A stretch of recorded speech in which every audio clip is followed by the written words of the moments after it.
Hi, this is Kerby Anderson. You know, each day we take on the tough issues and provide a biblical perspective to them. The topics we cover are wide-ranging: apologetics, theology, prophecy, creation and evolution, intelligent design, marriage, family, child-rearing, the millennial generation, trends in society, politics, economics, business, religious liberty, the Constitution, public policy, foreign policy, military policy, tensions in the Middle East, abortion, homosexuality, pornography, sexual ethics, media, technology, history, and America's godly heritage.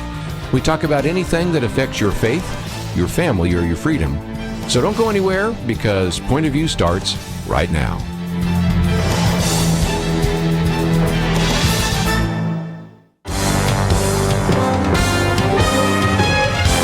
Across America, live. This is Point of View.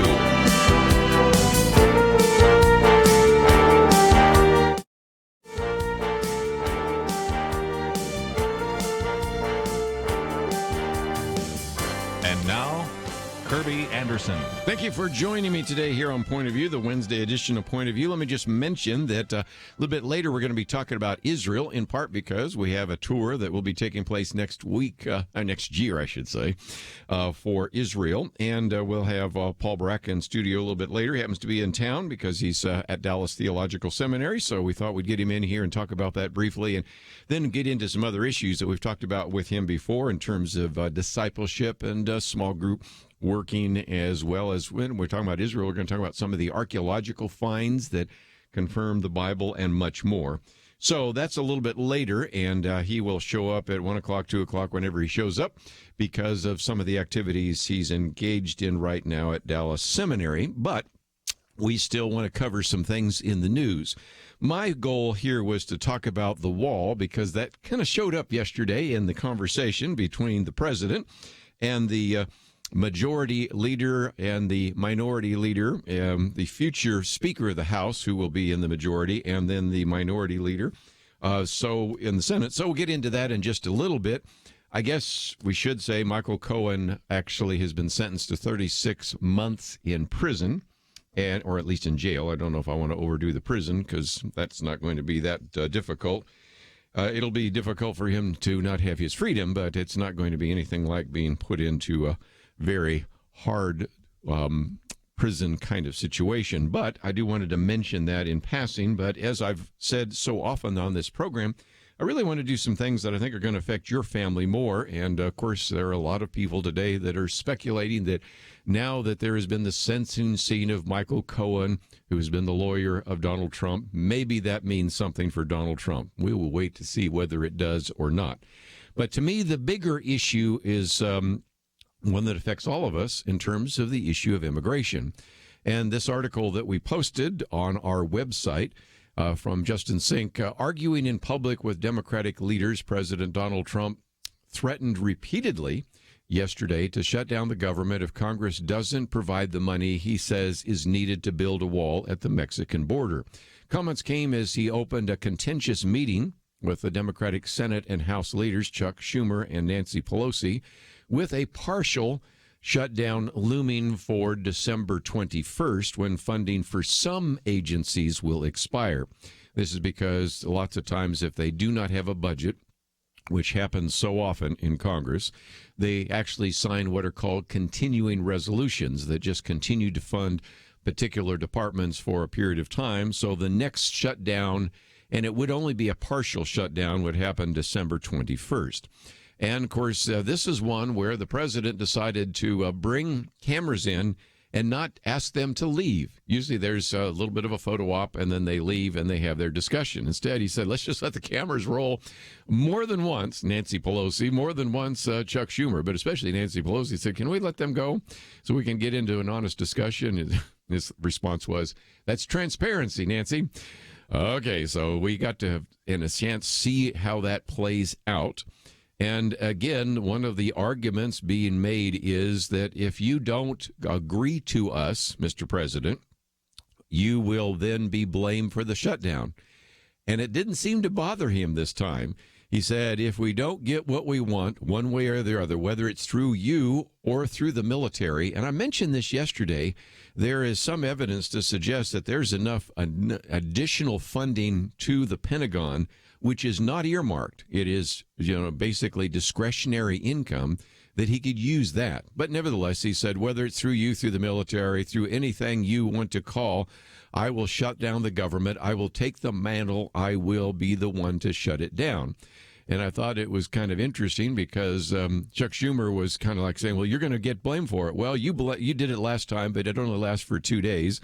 And we see sort of the back and forth that was taking place. And if nothing else, it just reminds us that many times we are probably grateful that the sausage making, as they say, takes place behind closed doors. And the reaction to this is predictable. If indeed you are convinced that getting a wall on the border is essential, and if that is why you voted for the president, you came away saying, good for him. I'm glad that he actually was even willing to shut down part of the government in order to get what he promised 2 years ago when he was running for office. And if you tend to think that what he is asking for is unreasonable, then you would agree with Chuck Schumer, who today talked about it as being a temper tantrum and something that certainly is not going to be helpful for the future of this republic. So we'll kind of see where this goes in a number of different ways.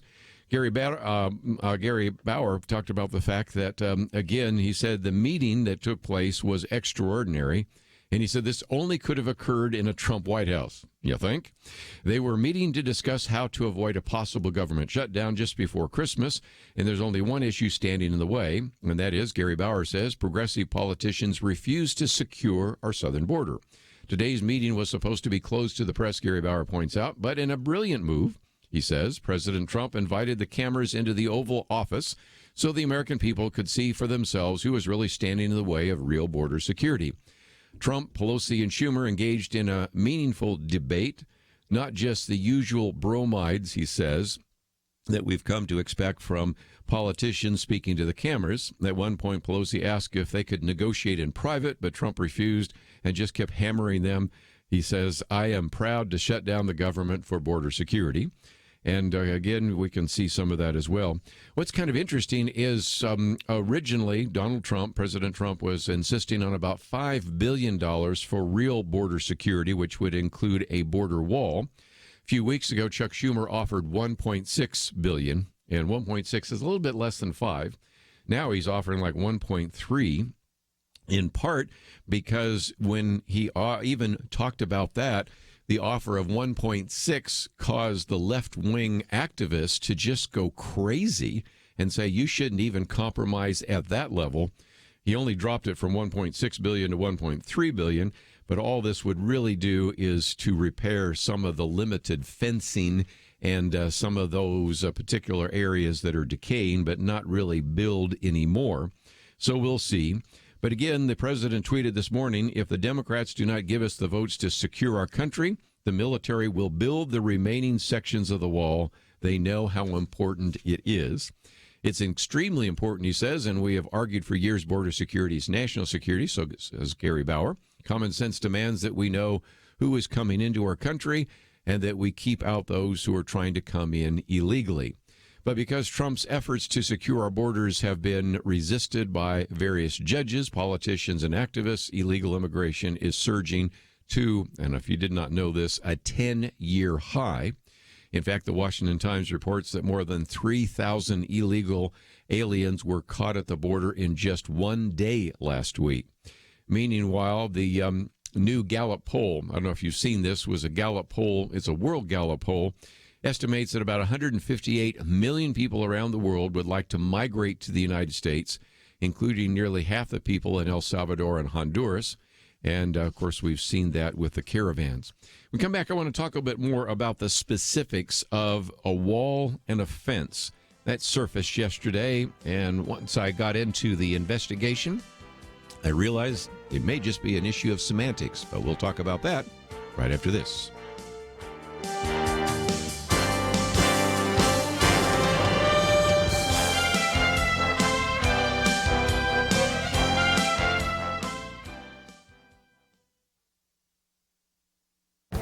This is Viewpoints with Kerby Anderson. A new documentary reminds us how intrusive social media can be in our lives and how personal privacy is quickly vanishing. Kyle Smith writes about this in a recent op-ed and mentions the documentary The Creepy Line. The name of the documentary is taken from a comment by Google CEO Eric Schmidt. He has a nickname for the invasive nature of his company. He says Google policy on a lot of things is to get right up to the creepy line and not cross it. In the film, Peter Schweitzer illustrates how your search history gives Google an enormous amount of information. Of course, this is supposed to tell Google and other advertisers what you like to buy. But this enormous cache of information also tells anyone who has access to all of it all sorts of things about you and your personal taste. Google also has noticed that you would leave the search engine in order to surf the internet, so it developed the browser Chrome. That means that everything you do online through Chrome is also collected in this cache of information at Google. But that's not enough. Google wants to know what you're doing even when you're not online. So there's Android that uploads a complete picture of what you have been doing when you're not online. Smith concludes it's a surveillance business model. Google Maps, Google Docs, Gmail. Google knows more about you than your spouse does. Over the last few months, Congress has shown some interest in understanding how Google and other big tech firms make their editorial decisions. But Smith also reminds us that the federal government is a heavy user of Google products and has shown little interest in oversight. If Google isn't going to self-police itself, and if Congress isn't going to take any meaningful action, then we as consumers need to be wary of how Google and others use us and our information. I'm Kerby Anderson, and that's my point of view. Take Kerby and the Point of View team with you on the go with the Point of View app. Search for Point of View Radio at the Apple or Google Play stores.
You're listening to Point of View, your listener-supported source for truth.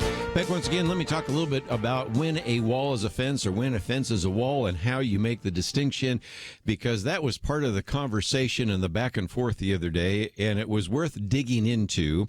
So I'll try to explain that, but let me just also mention that yesterday we had Google's leader, Sundar Pichai, actually appear before Congress, which is fortuitous because, again, I write my commentaries about a week or two ahead of time, and my commentary that came out today is called The Creepy Line, and it's all about what happens with Google and some of the other organizations. So both my commentary and one of the articles we've posted, as well as another article that appeared in the New York Times, Your Apps Know Where You Were Last Night, and They're Not Keeping It Secret, all gets us into this issue of privacy and surveillance. By the way, again, we have a booklet that I created for our donors called Privacy and Surveillance, and if you're not familiar with some of that, we certainly would make that available to you as well. Let's get back to this issue of a wall. Jim Garrity, I think, did a good job of summarizing this, so I'll use his article because if you remember, and I suspect many of you do, when Donald Trump was actually on the campaign trail more than 2 years ago, he kept talking about a Great Wall. And a couple of times he even insisted that this would be a wall that would be bigger than the Great Wall, which would be the wall in China. In January of 2016, he said, my ambition is for ours to be much higher than the Great Wall. Okay, that's after he was elected. And again, he at one point had even suggested that the wall would be 30 feet high. Well, the walls they're putting up, which are not new, but the ones that they're replacing that in many cases have been rusted out or fallen over or whatever, are walls that you can see through. Now, again, to give you an illustration, for those of you watching online, I'll show you a diagram, and these are called bollard walls, and I was kind of unfamiliar with those. Some of you maybe in construction know all about these, but what they are is they're 18 feet high. They're almost impossible to get over, and I'll talk about how some have been hurt trying to get over them, but you can see through them. When you normally think of a wall, you think of a wall that you can't see through. Well, Border Control says we'd really like to be able to see through these walls. These would, again, then have very significant slats that a person could not get through, but we can still see through, so we can see what's on the other side of the wall. We can see who's coming up to the wall. We can see if somebody's trying to climb up the wall. And so the real debate, interestingly enough, I think is a semantic one, because Donald Trump insists that he's building a wall, and yet lots of times what you have heard, even Nancy Pelosi and Chuck Schumer saying, oh, the experts say we don't need a wall, we need a fence. Well, when you think of a fence, right, you know, we know the old phrase, fences make good neighbors, right? You know, but you're thinking like a picket fence, or maybe a little bit larger kind of fence that you would have over a company's backyard or something of that nature. And so what we're really talking about is something that has proven to be pretty effective. If you wonder about how difficult it is to get over these walls, there is a great YouTube video that I watched a while back where they had some of these individuals, which were part of a SWAT team. I think at one point they even had some Navy SEALs try to get over the wall. It wasn't easy at all, and I'll talk about that in just a minute. But let me go to Jim Garrity's piece, because I think it kind of makes the point. Because he said, Trump in yesterday's meeting with Chuck Schumer and Nancy Pelosi said, one thing that I do have to say is tremendous amount of the wall have already been built, and a lot of the wall. When you include the renovation of existing fences and walls, we've renovated a tremendous amount, and we've done a lot of work. Now, you can contrast that with Ann Coulter, whose column a week ago said not 1 inch of Trump's wall has been built. Okay, who's right? Well, I think both of them are, again, depending on how you define it. Most of what has happened so far is existing sections of a wall have been removed, and these new bollard walls have been put forward. So in one sense, Chuck Schumer is right that a fence actually is going up. Donald Trump is right in that a wall, or that it looks like a fence, is going up.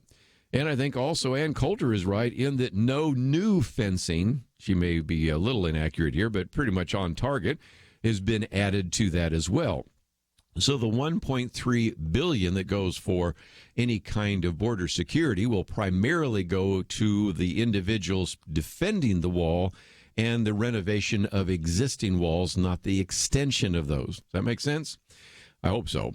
Now, one of the things that Jim Garrity has done, he's written 2 articles in which he says that the U.S. Customs and Border Protection continue to pay contractors to replace sections of spotty or insufficient fencing with these 18-foot tall bollard walls, tall steel bars with gaps in between so that the Border Patrol officers can see what's happening on the other side. And again, the argument from one of the border wall contractors was this, quote, if your wall is see-through, it's basically a fence. Okay, so here we go, back to a fence wall. I don't really care what you call it. The reality is, once that goes up, nobody's coming through that one, and I'll explain that more in just a minute. About 40 miles worth of old, damaged, or porous fencing have been replaced or are being replaced by the bollard fencing in 6 spots. Where does that take place? Primarily in 2 or 3 places. In California, that's near Calexico and San Diego. In New Mexico, it's near Santa Teresa. And in Texas, it's in the areas of McAllen and Mercedes. So those are the places where existing porous or inadequate or insufficient fencing have been replaced. Now, an 18-foot wall, he says, is not impossible to climb, but not easy either. On Friday, a pair of Guatemalan teens sustained severe injuries after they fell off the wall while attempting to illegally enter near Yuma, Arizona. According to the individuals with Border Patrol. They arrived on the scene. They were able to render some assistance, but at the same time were also to take into custody 4 illegal aliens, those, I guess, that were not hurt, and the others probably will as well. Now, there are also signs in Spanish, I've got one in front of me right here, that warn you not to try to even climb the wall, and I think the evidence is that this is becoming a pretty significant impenetrable barrier, especially when you have Border Patrol being able to see and determine anybody's activities on the other side. For a minute, let me give credit where credit is due. The U.S. Customs and Border Protection Agency has made some dramatic captures just in the last couple of weeks. For example, they seized more than a ton of cocaine from a boat in Eastern Pacific on December 2nd. They seized nearly $7 million worth of methamphetamine, cocaine, and heroin hidden in a tractor trailer at the border crossing in Texas on December 9th. And they've caught more than 240 people, largely Guatemalan nationals, in a 48-hour period this weekend near Arizona. And also this weekend, patrolling in Texas, they captured 2 groups totaling 172 illegal aliens from Guatemala, Honduras, and Nicaragua. So when people say nothing's happening, no, you only have to start looking at some of the news reports out here to say that that is indeed the case. Now, the bottom line, as I pointed out just a minute ago, is Donald Trump was saying that he wanted to build a Great Wall and kept using the illustration of the Great Wall of China. This is not a Great Wall. Some people will say it's not even a wall, it's a fence. But it does seem to work pretty well in keeping individuals out through some of these ports of entry. Can we or should we build a wall all the way across the border? Of course not. Drones and all sorts of electronic monitoring are going to be very effective.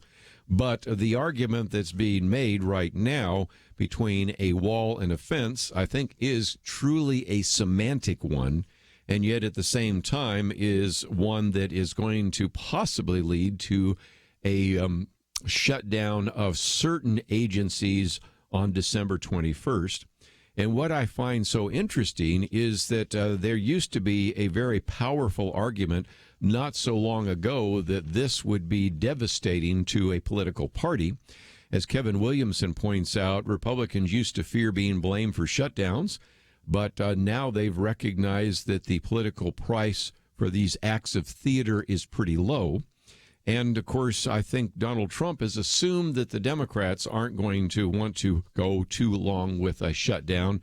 But the last time there was a shutdown, I think it was Chuck Schumer who was concerned that a number of red state Democrats, many of which, by the way, got defeated, Claire McCaskill, Heidi Heitkamp, Bill Nelson, Joe Donnelly, and some of those, would suffer. And so, as a result, called it off pretty quickly.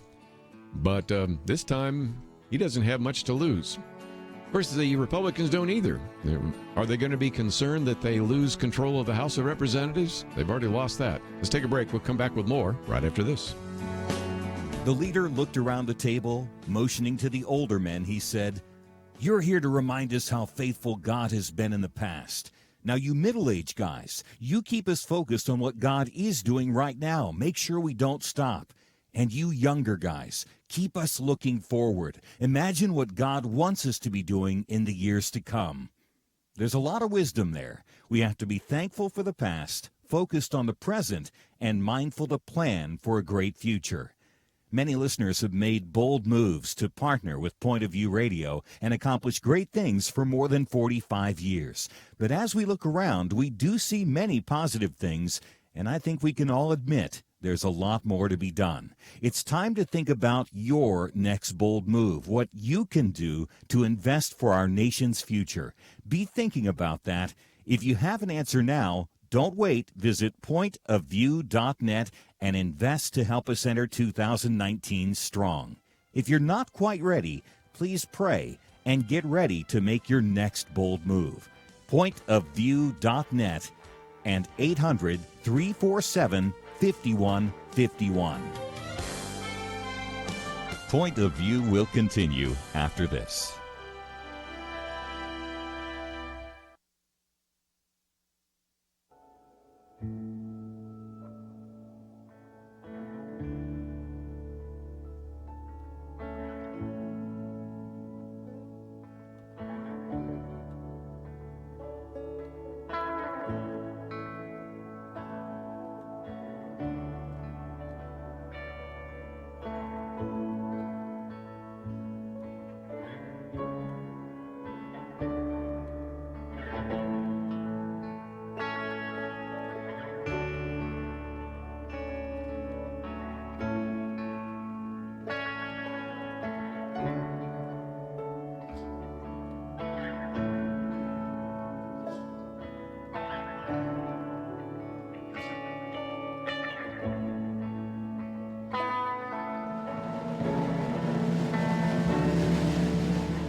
You are listening to Point of View.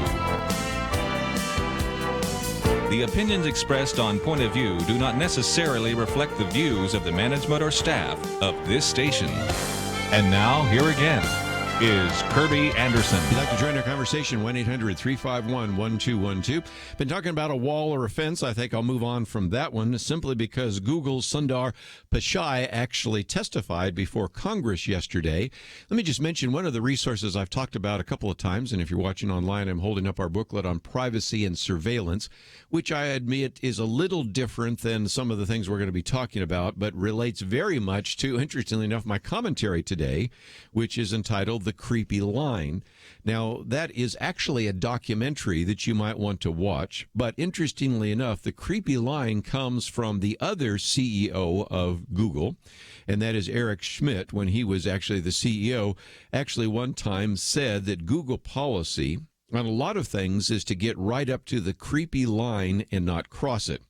Well, now the current CEO, Sundar Pichai, actually came before Congress. And this was very interesting because on the one hand, you had some individuals very concerned about whether or not there's bias.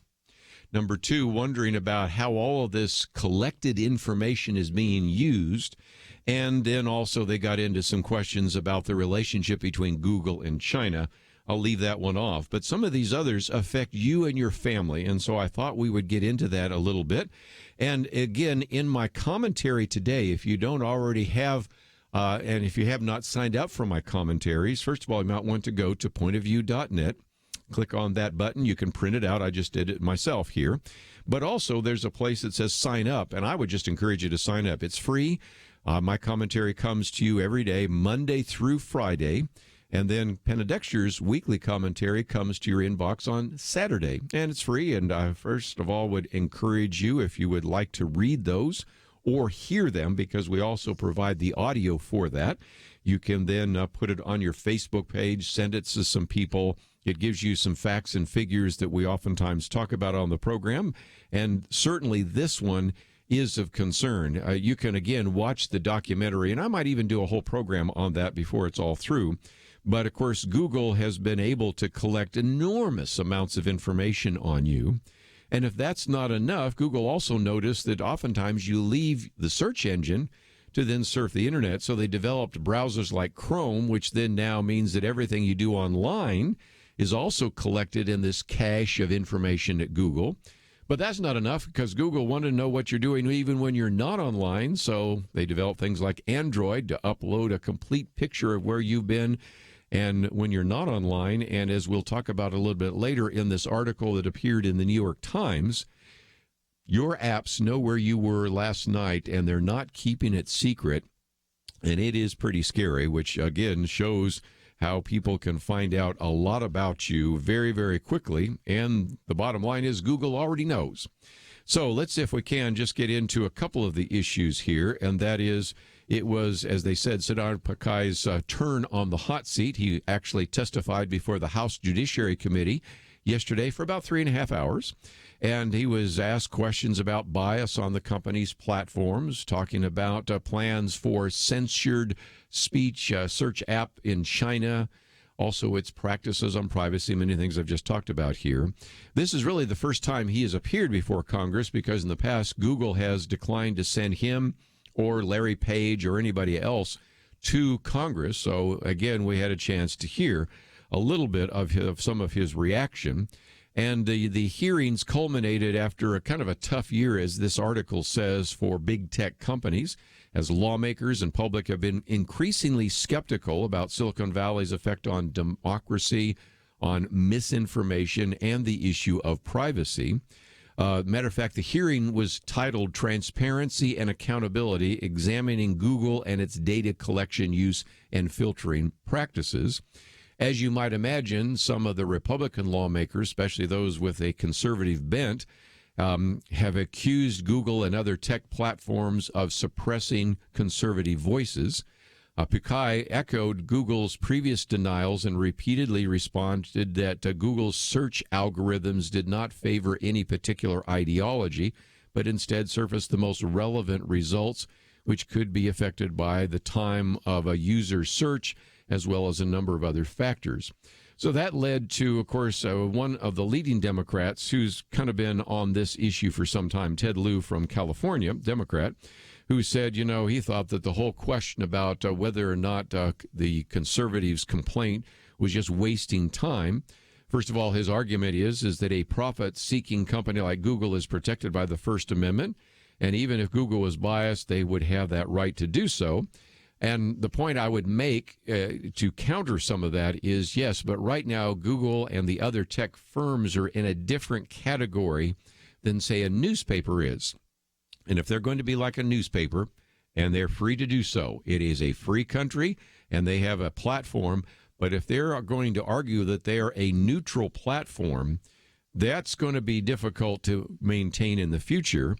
But if they're like a newspaper that makes some editorial comments, that's fine. But again, they're going to be under different kinds of regulations than the kind of gentleman's agreement that has been something which has allowed them, on the one hand, to pretend like they're just a neutral platform, like just a public park. On the other hand, that they are, in many cases, doing some of these kinds of algorithms. And what I think is so intriguing about all of this, if I could step back from the article for a minute, is there's some really good articles that have appeared. There's even a good Dennis Prager University video, in which some of the people argue that you want Google or any search engine to be biased, in the sense that you want it to take all sorts of relevant facts and order them according to priority. So when they say we're not biased, well, we actually want you to be biased. If somebody came to you and said, look, tell me the 2 or 3 best books on this subject, because I don't have time to read as much as you have on this. Tell me, maybe if I had one book I could read that would help me understand whatever this might be. It could be privacy, it could be Islam, it could be the Constitution, whatever. You're going to have a heavy amount of bias by telling them which book that would be. And the same thing, Google's doing the same thing. Of course it's biased. That's the definition of why a search engine is there. If indeed it didn't even rank those in terms of relevance or your interest or your past searches, well, it's not really very worthwhile. So sometimes the kind of argument being made that we're not biased, of course you are. That's exactly what a search engine is. Admit the bias and say, here are the factors that were used to come up with that particular search, and then go from there. Nevertheless, Google is still, by and far, the most popular search engine in the world. It has about a 90% market share. But again, some of the questions that were raised about Google's platforms were, again, difficult to get into, because a lot of what they use to determine what they think would be the most relevant for your search are sometimes very complicated, very opaque. And when people are looking for transparency, they're just not seemingly able to find that. Moreover, one of the other things that came up is regulators and competitors like Yelp have criticized Google for surfacing its own services like maps and job postings and business reviews and travel information over other websites. So again, you can see some of that happening, and that's why the European Union actually has slapped Google with a $2.7 billion antitrust fine for some of its shopping results. And so again, these kinds of questions are going to surface, I think, time and time again. I might just mention what came up a number of times was also how they seem to be willing to allow China to have a censored search engine.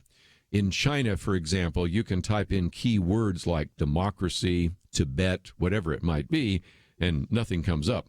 Words like human rights, student protest, those kinds of things are certainly, again, filtered out. And so it is shown that they have been quite willing to sometimes kowtow or bend towards some of the things happening in some of these totalitarian countries, including what is happening in China. So if nothing else, it was an opportunity for Google to be front and center in Congress. But if you have not read my commentary today on the creepy line, it kind of takes you through, indeed, some of the things that are starting to surface. And one of those, which I'm going to talk about when we come back from the break, is the issue of privacy.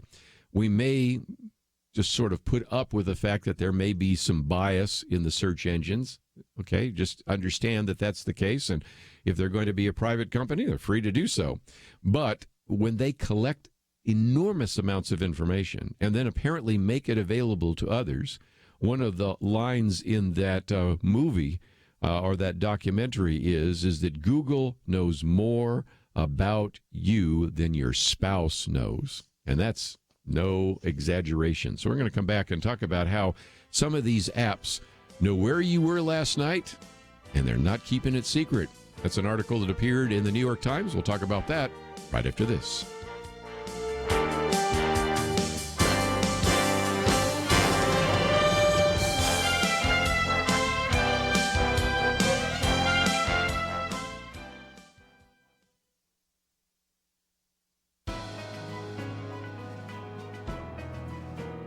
Welcome to the First Liberty Briefing. I'm Jeremy Dice. After 3 years of litigation, Cornerstone Church by the Bay wins their case and can use their property to minister to the community. The South Texas church and the private school that it runs purchased property that they hoped would allow them to leave their rented space and continue their ministry on their own property. But the city zoning laws were confusing. It allowed non-religious institutions to occupy that part of town, but the zoning rules did not allow churches there. When the church asked for a special use permit, the town's Board of Aldermen denied the request, keeping churches from operating in that area. Left with no other option, Cornerstone turned to First Liberty.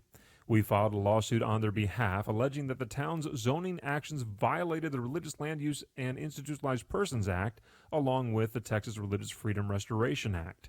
Not long after, the court granted our request for a preliminary injunction while the litigation continued. But the town has decided to quit that litigation. In settling with Cornerstone, the town of Bayview agreed to issue the special use permit the church requested over 3 years ago. Houses of worship have legal rights that must be respected by local government officials. This church is now free to serve their community on their own property, as every church should be. To learn how First Liberty is protecting religious liberty for all Americans, visit firstliberty.org. You can learn how to protect religious freedom in the workplace, public schools, your church, the military, and more by downloading First Liberty's free Religious Liberty Protection Kits at firstliberty.org. That's firstliberty.org. If you want hope for religious freedom, go to firstliberty.org.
Now, back to Point of View, your listener-supported source for truth. Before I get back to privacy, let me just mention that when we heard from Sundar Pichai yesterday in Congress, I failed to really mention what happened on Friday. Here it is, of course, Wednesday, and I didn't get back to it, but it's something that I thought we'd mention just in passing.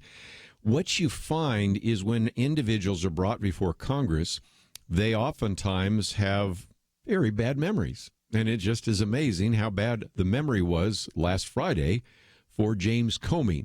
Former FBI director actually testified before a joint session of the House Judiciary and the Government Reform and Oversight Committees.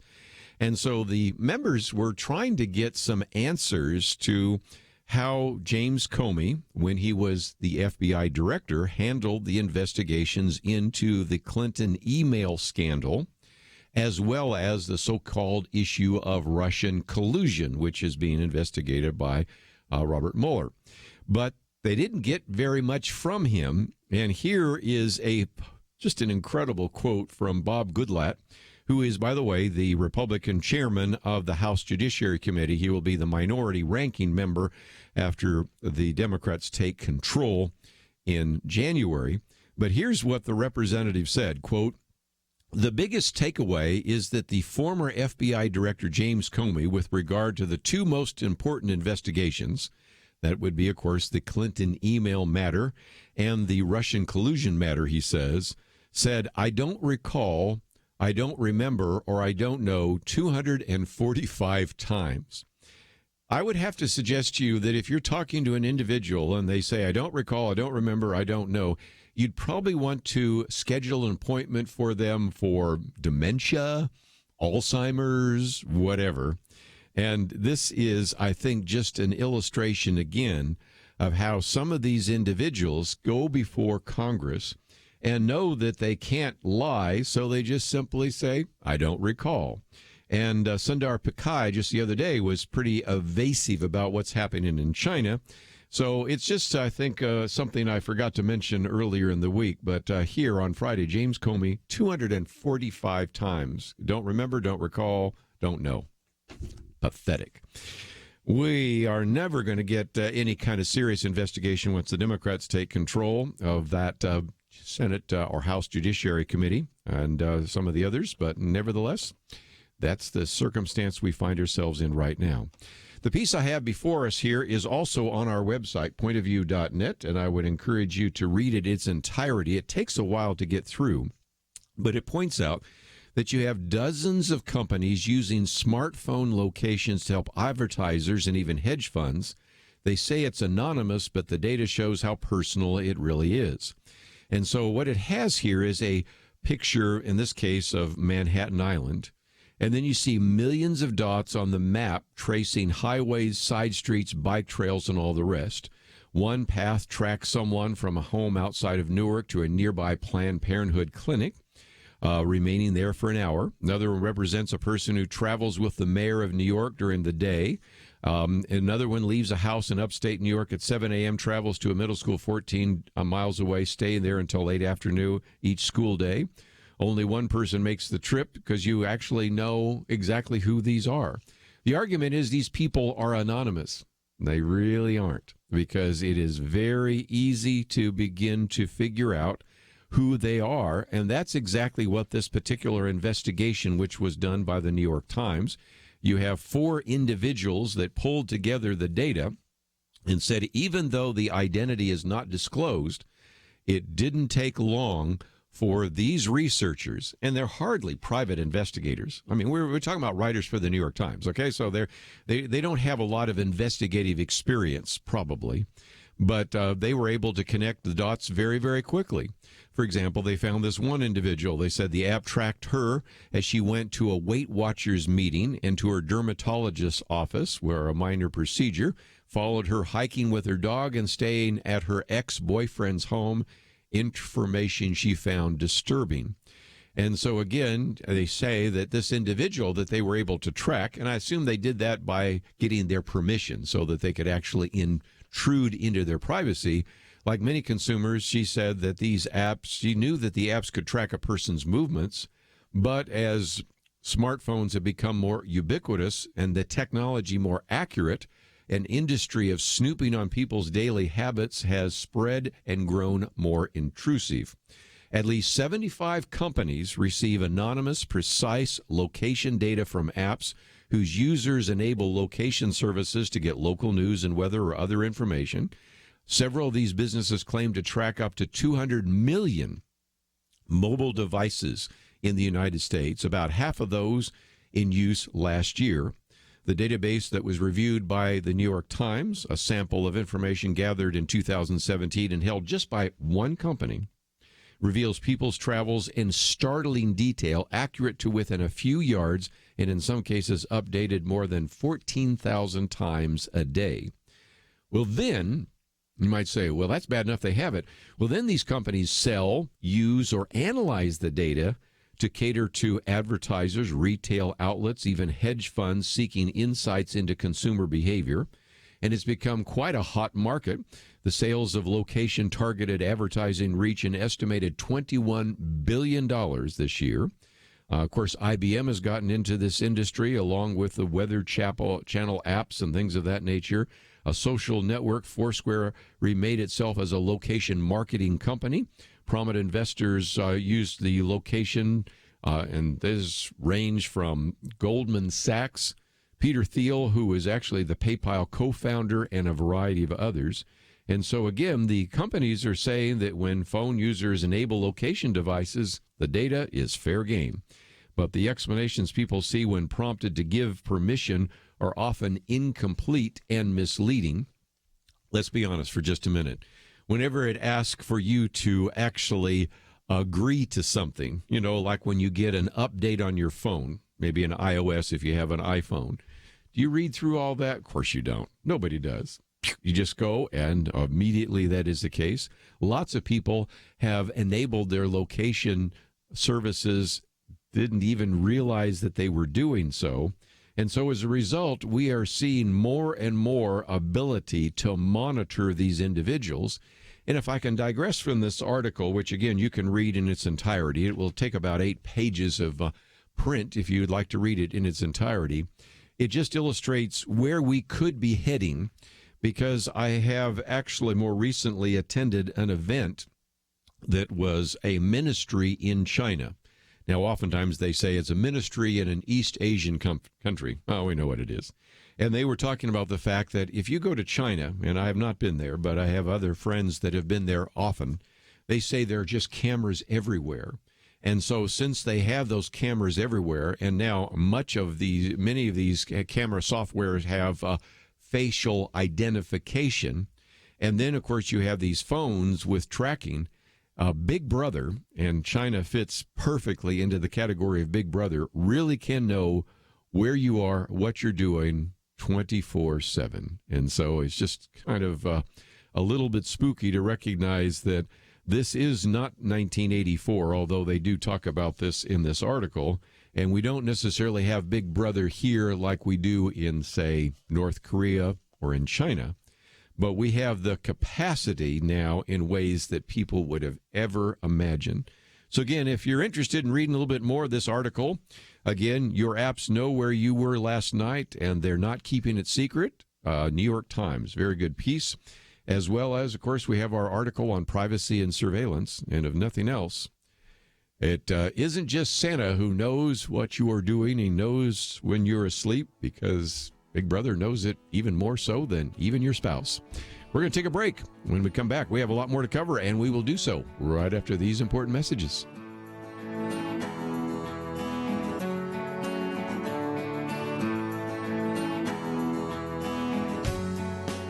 The leader looked around the table, motioning to the older men. He said, "You're here to remind us how faithful God has been in the past.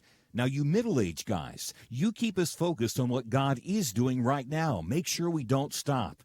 And you younger guys, keep us looking forward. Imagine what God wants us to be doing in the years to come." There's a lot of wisdom there. We have to be thankful for the past, focused on the present, and mindful to plan for a great future. Many listeners have made bold moves to partner with Point of View Radio and accomplish great things for more than 45 years. But as we look around, we do see many positive things, and I think we can all admit there's a lot more to be done. It's time to think about your next bold move, what you can do to invest for our nation's future. Be thinking about that. If you have an answer now, don't wait. Visit pointofview.net and invest to help us enter 2019 strong. If you're not quite ready, please pray and get ready to make your next bold move. Pointofview.net and 800-347-5151. Point of View will continue after this.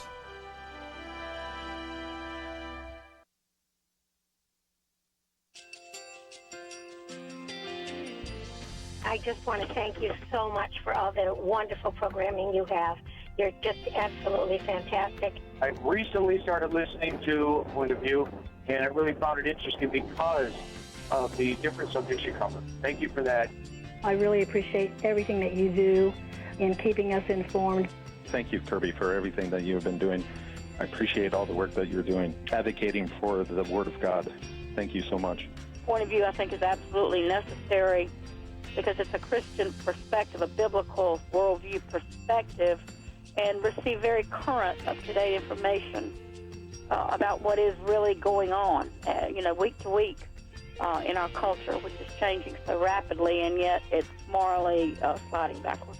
Yeah, I'm just, first of all, I thank you guys. Y'all's program is wonderful, and enjoy it every day. I learn so much every time I listen to it. Point of View Radio Talk Show.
Hi, this is Kerby Anderson. You know, each day we take on the tough issues and provide a biblical perspective to them. The topics we cover are wide-ranging.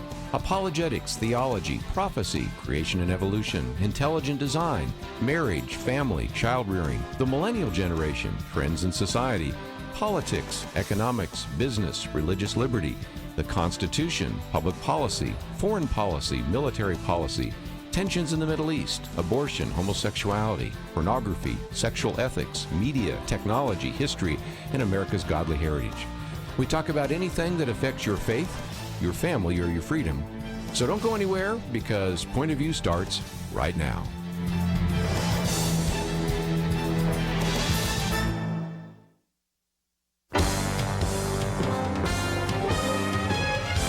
Across America, live. This is Point of View.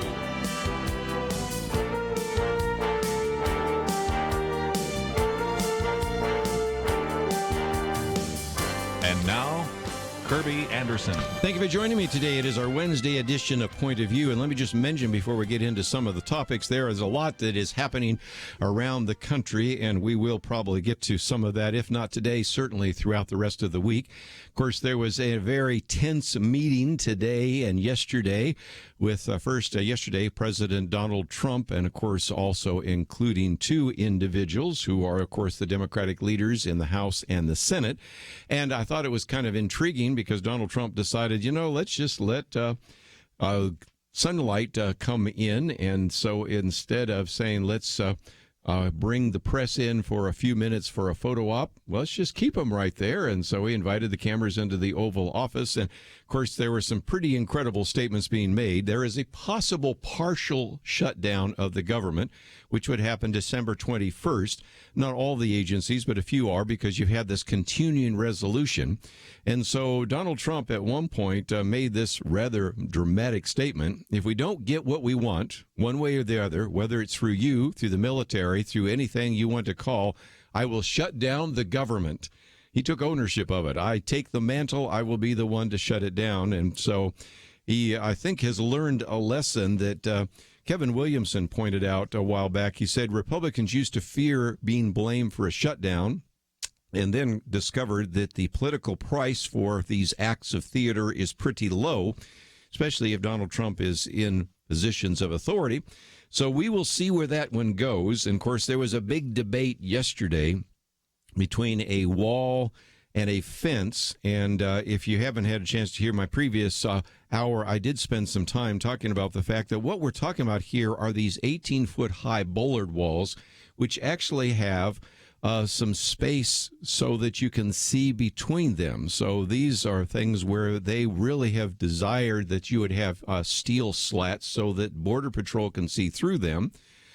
18 feet high, nobody really can climb over them. As a matter of fact, there were two Guatemalan teens that were hurt just the other day when they fell off the wall trying to climb it. And if you've ever seen some of the YouTube videos showing some of the people on SWAT and even Navy SEALs trying to get over it, you realize how difficult it is to get over those walls. Well, Donald Trump calls that a wall. Nancy Pelosi and especially Chuck Schumer call it a fence. I don't care what it is. It's 18 feet high. Nobody's climbing over it. And so that's part of the debate, and we'll get into that more later, but it's kind of a semantic issue. So that is one that I thought I would just mention. My commentary today is called The Creepy Line, and that has to do with the fact that the former CEO of Google, Eric Schmidt, one time made the statement that Google policy on a lot of these things is to get right up to the creepy line and not cross it. Well, yesterday we had Sundar Pichai, who actually, as the Google CEO now, appear before Congress. And it was really interesting to have some of the conversation back and forth in which they had a joint meeting there with the House Judiciary Committee and one of the other committees there in Congress looking at some of those issues. And the particular hearing was called Transparency and Accountability, Examining Google and its Data Collection Use and Filtering Practices.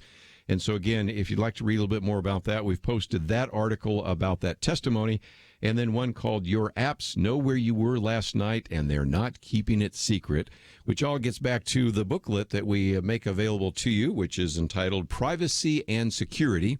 and I may come back and talk about another one a little bit later. But those are all a couple of stories in the news. But we're going to postpone a fair amount of that today because a good friend is in studio with me today. Dr. Paul Barreca has been on the program with us before. He was down at Dallas Theological Seminary and dropped in so that we can learn a little bit more about the work he does through the Fellowship International Mission. And most importantly, announce what we've talked about a little bit, but we're going to get into some detail.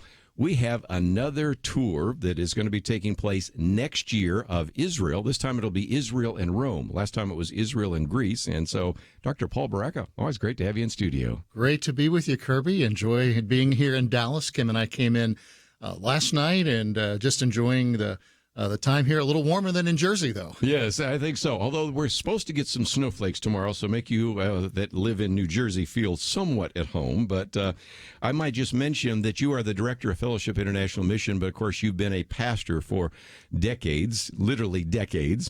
And that makes me sound very, very old. Yes, and also, of course, you have the curriculum, which we've talked about as well, Follow the Master, which is really a discipleship course for growing Christians. So we got a lot to talk about. But first of all, when people click on your picture on our website, it will take them to FIM. And I thought for just a minute, let's talk about that, because that's actually one of the reasons you're in town, right? That's right. One of the things that I do as a director of FIM is go to Christian colleges, universities, seminaries, and talk to students who are interested in being involved in global missions. They're looking for the way to do that, for someone to help them to get to the mission field, a missionary agency. And FIM is one of many gospel-centered missionary agencies that are doing that. We're helping folks get the message out around the world. FIM has about 120 missionaries in 27 countries. We're not the largest, we're not the smallest, but we like to think that we really know how to take care of missionaries and help them in their churches to accomplish their goals in world missions. Well, and you have done a fair amount of traveling in the last couple of months, which I think is an illustration, again, of your desire to take care of them. And I might just mention that when you click on the website, you've got some great videos there. And if you are thinking that you might want to go into the mission field, one of the things I think that you have really focused on is to take some people that already feel God is calling them in a particular area, and they sort of wonder, where do I fit with these mission agencies? You're willing to be a little more flexible. So the cut line is fuse your vision with God's passion.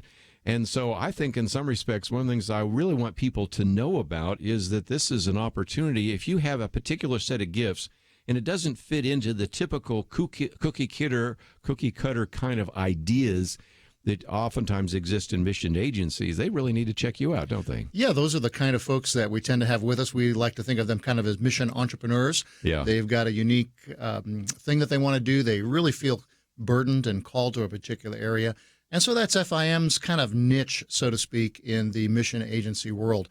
We're so thankful for all of the agencies. And one of the really amazing things over the past year, I've only been doing this about a year and a half now, and I've kind of gotten, a little bit of training from going from the pastoral world into the mission world. But so many great mission leaders and mission directors. There's a great synergy that's existing today in the mission world. And I believe it's one of the reasons that there is such an exciting work going on around the world. Sometimes we get a little frustrated in our churches and kind of things, and we say church politics and that kind of stuff. But we're really seeing some amazing works in the Christian community through the Holy Spirit going on around the world, and that's taking place. But FIM's role in that is that kind of unique entrepreneurial missionary, and we're trying to help them. We've stolen the slogan from Home Depot. I don't know if they'll get in trouble on the radio for saying it, but Home Depot says, "You can do it, we can help." And in the mission world, we kind of say the same thing to people that want to be a missionary. Well, again, FIM.org. And again, you don't have to know all of that. You can just simply click on the picture there, Paul Barreca. Yesterday, we were talking about medical missions, and it is amazing that so many countries are closed, but not to medical personnel. And the same kind of thing. I think you're thinking creatively for the 21st century. The typical kind of mission work may not work, but somebody brings different kinds of gifts through FIM might actually get into some of those closed countries. So I'm fascinated by all that you are doing. But when we come back, we're going to talk about a trip to Israel and learn a little bit more about what's going on in Israel. All that coming up right after this.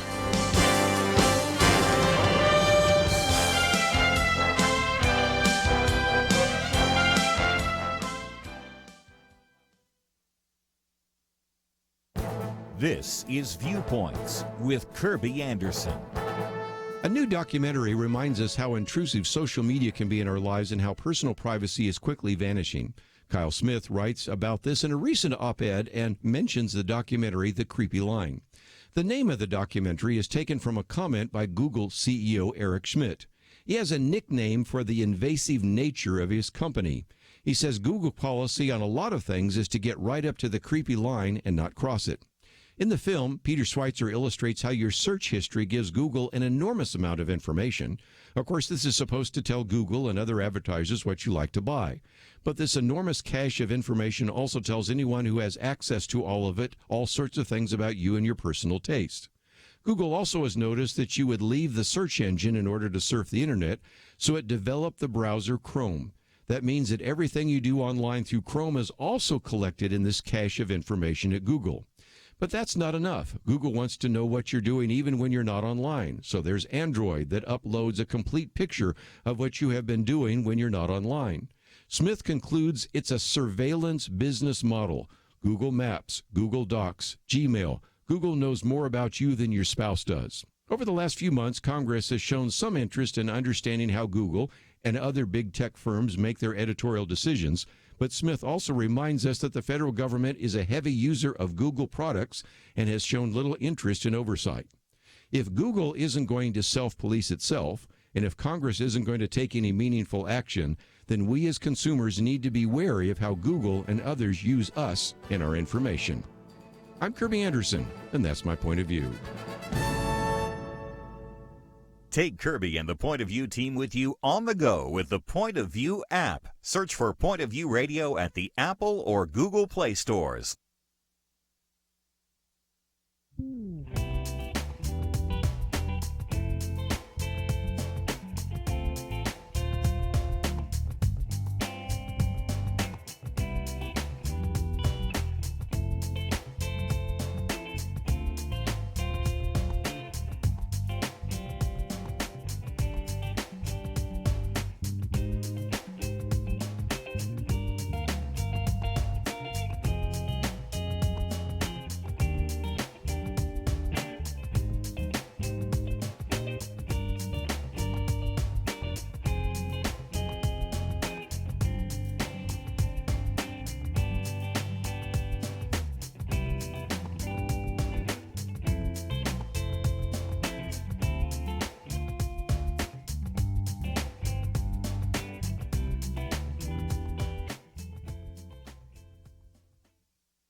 You're listening to Point of View, your listener-supported source for truth. And once again, we're going to be talking about Israel, whether you plan to go with us on a trip to Israel or not. I thought it would be an appropriate conversation to have.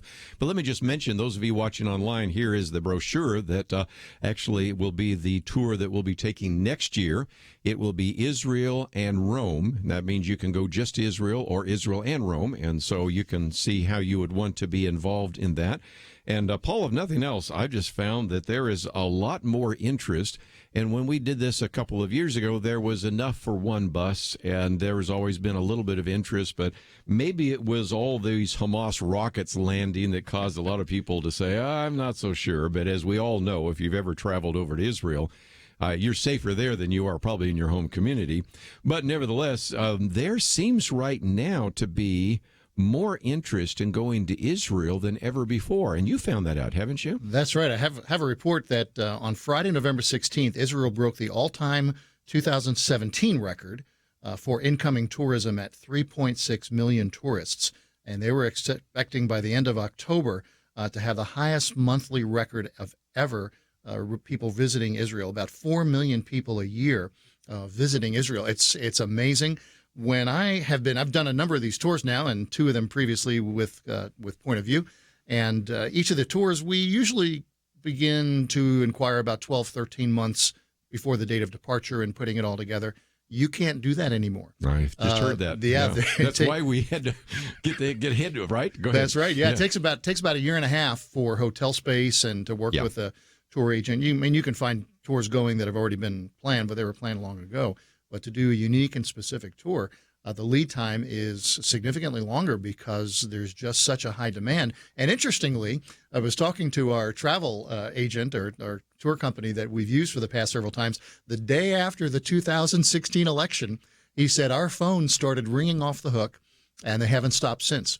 The Trump bump, they call it, with their... Isn't this something? Yeah. Just a better feeling about traveling internationally, about the economy, has created a lot of interest in Israel. I don't think in any small measure Christians make a very large portion of that. And the embassy moving to Jerusalem and a better relationship between the U.S. government now and the nation of Israel, those are all probably part of that factor as well. But a lot of interest there, and we're going to be jumping in and adding to that number, a very small portion of the 4 million, but we're going to make our mark. Well, for sure. You mentioned something in passing. I just thought I would talk about the fact that, you've had some promises that presidents have made over the years. One of those, we talked recently about the Pentagon. Under George Herbert Walker Bush, there's a requirement that every particular cabinet would actually have to be audited, and they never did audit the Pentagon. So George Herbert Walker Bush, then Bill Clinton, then George W. Bush, then Barack Obama. Now under Donald Trump, first audit of the Pentagon, which I think is pretty amazing. Well, you know the other story, and that is back under the administration of Bill Clinton, the argument was, and the requirement was, to move the embassy from Tel Aviv to Jerusalem. But Bill Clinton promised it, didn't happen. George W. Bush promised it, it did not happen. Barack Obama promised it, it did not happen. Donald Trump promised it, and it did happen. And whether you like the man or not, I mean, he, even now, as we talk about this idea of a building the wall, he really wants to keep his promises. And a lot of people, especially politicians, say, campaign promises are like a high crust, meant to be broken, but not in this case. And that has made a difference. Moving the embassy to Jerusalem. This time when we go to Jerusalem, we'll actually be able to see the American embassy. That's right. And the fear was that, it's going to create another war in the Middle East. Well, none of those things have happened. There seems to be a relative calm. And of course, that is always a, day-by-day situation in Israel. They're under constant threat from enemies, both within and, in terms of Palestinians living in Israel, and then, the enemies around. But there seems to be just a very good period right now. And we're thankful for that, because as believers, the Word of God instructs us to pray for the peace of Jerusalem. And we need to be in prayer for the Jewish people, but not only spiritually, politically. They are America's greatest ally in the Middle East. And it seems for a while we kind of forgotten about that. But when we have traveled to Israel, we found the Jewish people to be very appreciative of America and everyone, Jews, Jewish people, Palestinian people, they love the American tourists that come. Of course, It's a big part of their economy. So we're going to be contributing to that as well. And just a little bit later, we're going to be talking about some of the new archaeological finds, and you've had a chance to go to Magdala and see that. And I'm going to talk about some of the things that our good friend Eric Metaxas has been talking about, some of the archaeological finds we saw when we went to Greece and other places. But just before we do so, I thought we might share your testimony for just a minute, because I remember when we first started talking about this, that you said, when I was kind of reluctantly drug into making my first trip to Israel, you were going, look, I've gone to seminary, I've gone to Bible college, I've studied the Bible, I've been a pastor for more than 30 years. What am I going to get by going to Jerusalem? And when you came back, you had a wholly different kind of mindset, didn't you? Oh, for sure. I had a pastor in my earlier ministry, and he got the Israel bug. He took his first trip to Israel, and then when he came back, it was, you got to go to Israel and Israel this, and here we went and here we went and here. He's telling me all these stories, and I'm kind of thinking, that's great, but I can't go to Israel, and I just think it was a little overboard. Well, then I went in 2011 for the first time, and you and I were talking. I think it was 2012 that you preached for Faith Bible Church in Vineland, New Jersey there, and I said, Kerby, have you ever been to Israel? And now I was that guy. You were that guy. Well, now you're the guy, and so am I. So, again, we've used lots of illustrations, but again, when you read the Bible, even those of us that read the Bible all the time and teach on it, these are names, these are words, but you can't, even with Instagram and other things, and even with Google Maps, you can get a little bit of a handle. but nothing like going there. And we've used all sorts of illustrations. It's like reading the Bible in 2 dimensions and now seeing it in 3 dimensions, or reading the Bible in black and white and seeing it in color. So that is, I think, one of the real benefits if we can have an opportunity for many of our listeners to go to Jerusalem, to go to Israel. Now we're also going to Rome. It just gives you a sense of how it was for first Jesus and the disciples and even Paul to have actually done ministry in that region of the world. That's right. As we read our Bible and we read any book, we create in our mind a picture of what we think it looks like. And we've done that with our stories. We kind of imagine, Saul and Jonathan and their battles and David and his battles and Jesus and the disciples. And you kind of create that picture in your mind. But when you see it and you're actually there, the next time you go to your Bible study or you're listening to a message or you're reading in your devotions, you have the actual picture, and it gives tremendous insights into things that you might have missed in some other ways. I remember the first time being on the Sea of Galilee, and, in our mind, maybe it's from paintings or from even the word Sea of Galilee, but got there, and I frequently go canoeing and like to go up to Canada and canoe on the lakes, and I got to the Sea of Galilee and said, oh, this is just a lake. Yeah. In fact, I want to say, man, I'd like to have a canoe and just kind of explore the coves and everything. It gave me a totally new perspective of what that was, and the geography and the distance between things. I think the one thing about the land of Israel, the land of the Bible, it's much more compact than we think, especially as Americans, where we get in the car and drive, 8 or 10 hours, or we fly to the other side of the country, and you're still in America. You're still in the USA. In Israel, all of that is extremely compact. And, you can look and see from the top of Mount Carmel, 2 and 3 mountain ranges and 4, and all of these different Bible events. And you can stand from the top of Mount Carmel and talk about, dozens and dozens of Bible stories, all that transpired right from that vantage point. And so it adds a tremendous amount of perspective and insight and, like you said, color to what we read in the Bible. We're going to talk a little bit more about the history of Israel and the current situation. And also I want to add some things on archaeology. You and I both have been really interested in that. And it is amazing the amount that is coming out just in the last couple of years. And so we've talked about this on the program. Eric Metaxas has done a couple of breakpoint commentaries on that.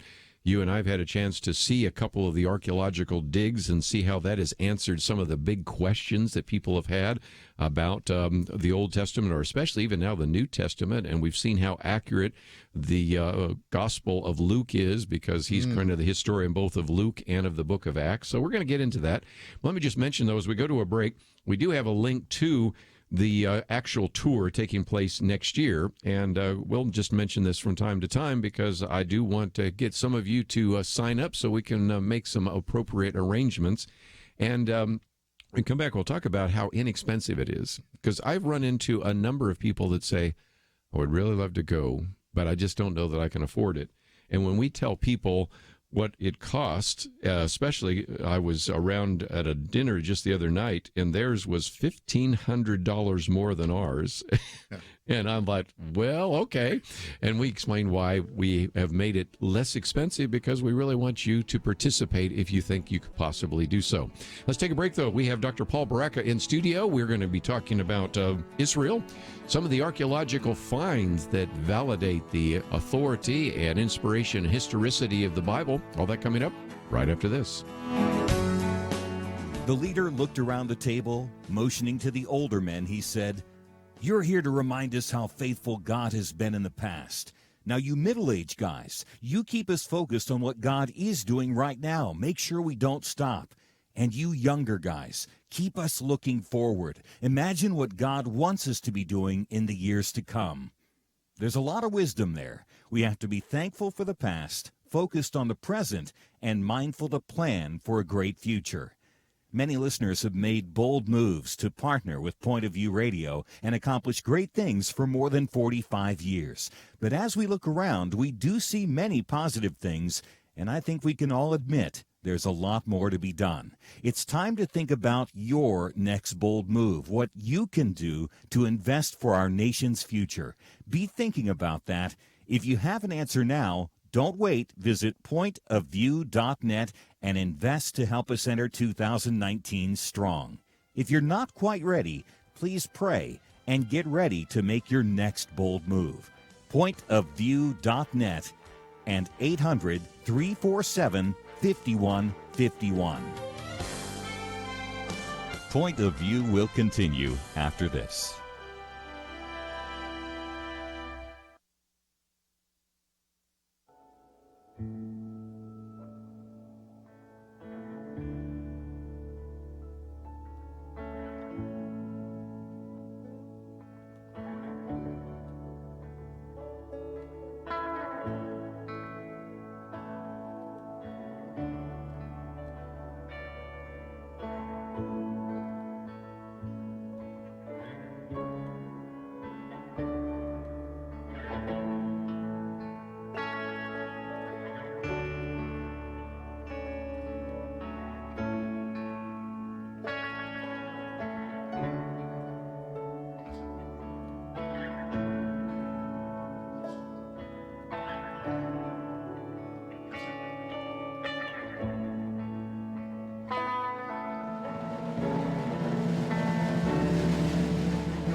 You are listening to Point of View. The opinions expressed on Point of View do not necessarily reflect the views of the management or staff of this station. And now, here again, is Kerby Anderson. Back once again as we are talking about the nation of Israel, and in particular the history of the nation of Israel. In just a minute, I want to get into some of the archaeology, but you may have some questions as well. So feel free, if you'd like to give us a call, 1-800-351-1212, or you can just sit back and listen. Dr. Paul Barreca is with us. He is the director of the Fellowship International Mission in Allentown, Pennsylvania, lives in New Jersey, and you were talking about how small and compact Israel is. Well, Israel and New Jersey are about the same size. So right. For those of our listeners out there that live in New Jersey, you can kind of get a sense. Those of you that live in other parts of the country, especially for our listeners in Alaska, New Jersey is really small. I might mention real quickly, but certainly that is the case. But just before we move on to some of the stuff on archaeology, I think it is quite possible that some people might want to get some information. So if they go to the website pointofview.net, the last link there takes you to information about the tour. And so you can click on the button that says read more, and it goes down for a couple of pages, but talks about all the places where we will be going in October. And then if you want to continue on, there's the optional Rome extension so that you can walk where Jesus walked and walk, interestingly enough, where Paul walked, and we'll see some of those sites. But again, some people might say, okay, you're saying it's inexpensive, and there's some options for people, which I think people appreciate, saying, well, I'd like to get kind of the basic, and if I even have miles, I can even save money that way. So talk about the deadline and some of the information that people need to get a hold of. Well, one of the things we try to do is give our folks the most economical way to get to Israel. And this year, because of the complexity of going both to Israel and Rome in 2019, we needed an air carrier that had a nonstop to Israel and a nonstop to Rome. And we found one. Interestingly, it's also very inexpensive. So we're flying out of Toronto with Air Canada.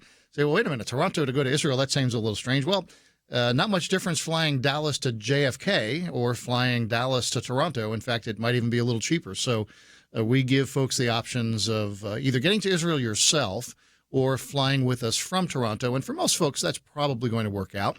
They can use mileage, or Kim and I intend to take maybe a couple of days ahead and spend some time in Toronto. We used to live in Detroit and travel to Toronto for vacation and things. It's a beautiful city, so we're going to take advantage of that before we leave and have some time in Toronto. So if you can get to Toronto, you'll find a very inexpensive nonstop flight to Tel Aviv with the rest of the group. Well, and again, that's the simplest part of that. And again, you can figure out the itinerary, the date, the pricing, and all the rest. But I did kind of allude to the fact that some people say, Paul, I think I might be able to try miles. Now, again, I don't know how many have miles with Air Canada, but some of them are transferable. So that can really make it less expensive. But even if you take the whole package tour, it's just a lot less expensive than some of the others. And of course, the first question goes through their mind is, okay, what's this look like? Well, part of it is when we're in the Sea of Galilee, we're at a kibbutz. People might say, well, what's that like? Well, it's like being at a Christian camp, Yes. And I think people love it more than if they were in a hotel. So we find some ways to give you the best possible experience, but also at a very much lower price than some others do it, because I just understand that there are a lot of people say this is a once-in-a-lifetime investment, but it's expensive, and I'm not sure how much I can afford. And so we've made it possible for a lot of people who I don't think ever thought they would make it to Israel or to Greece, or in this case, Israel and Rome. And so you can decide which parts you can go to, just Israel or Israel and Rome this time, right? That's right. And we, of course, give the added benefit. There is a difference between a tour of Israel and a Bible study tour of Israel. Right. And that's one of the things that we've appreciated so much, is hearing you teach at the synagogue in Capernaum, or at the Mount of the Beatitudes, or there in the southern steps of the temple. Each of these places, not only are we seeing the place and hearing from the Israeli guide, and they're just amazing. We had a really good relationship with our guide this time, and Lord willing, he'll be back with us again in 2019. Very knowledgeable, godly believer, and knows the history and things.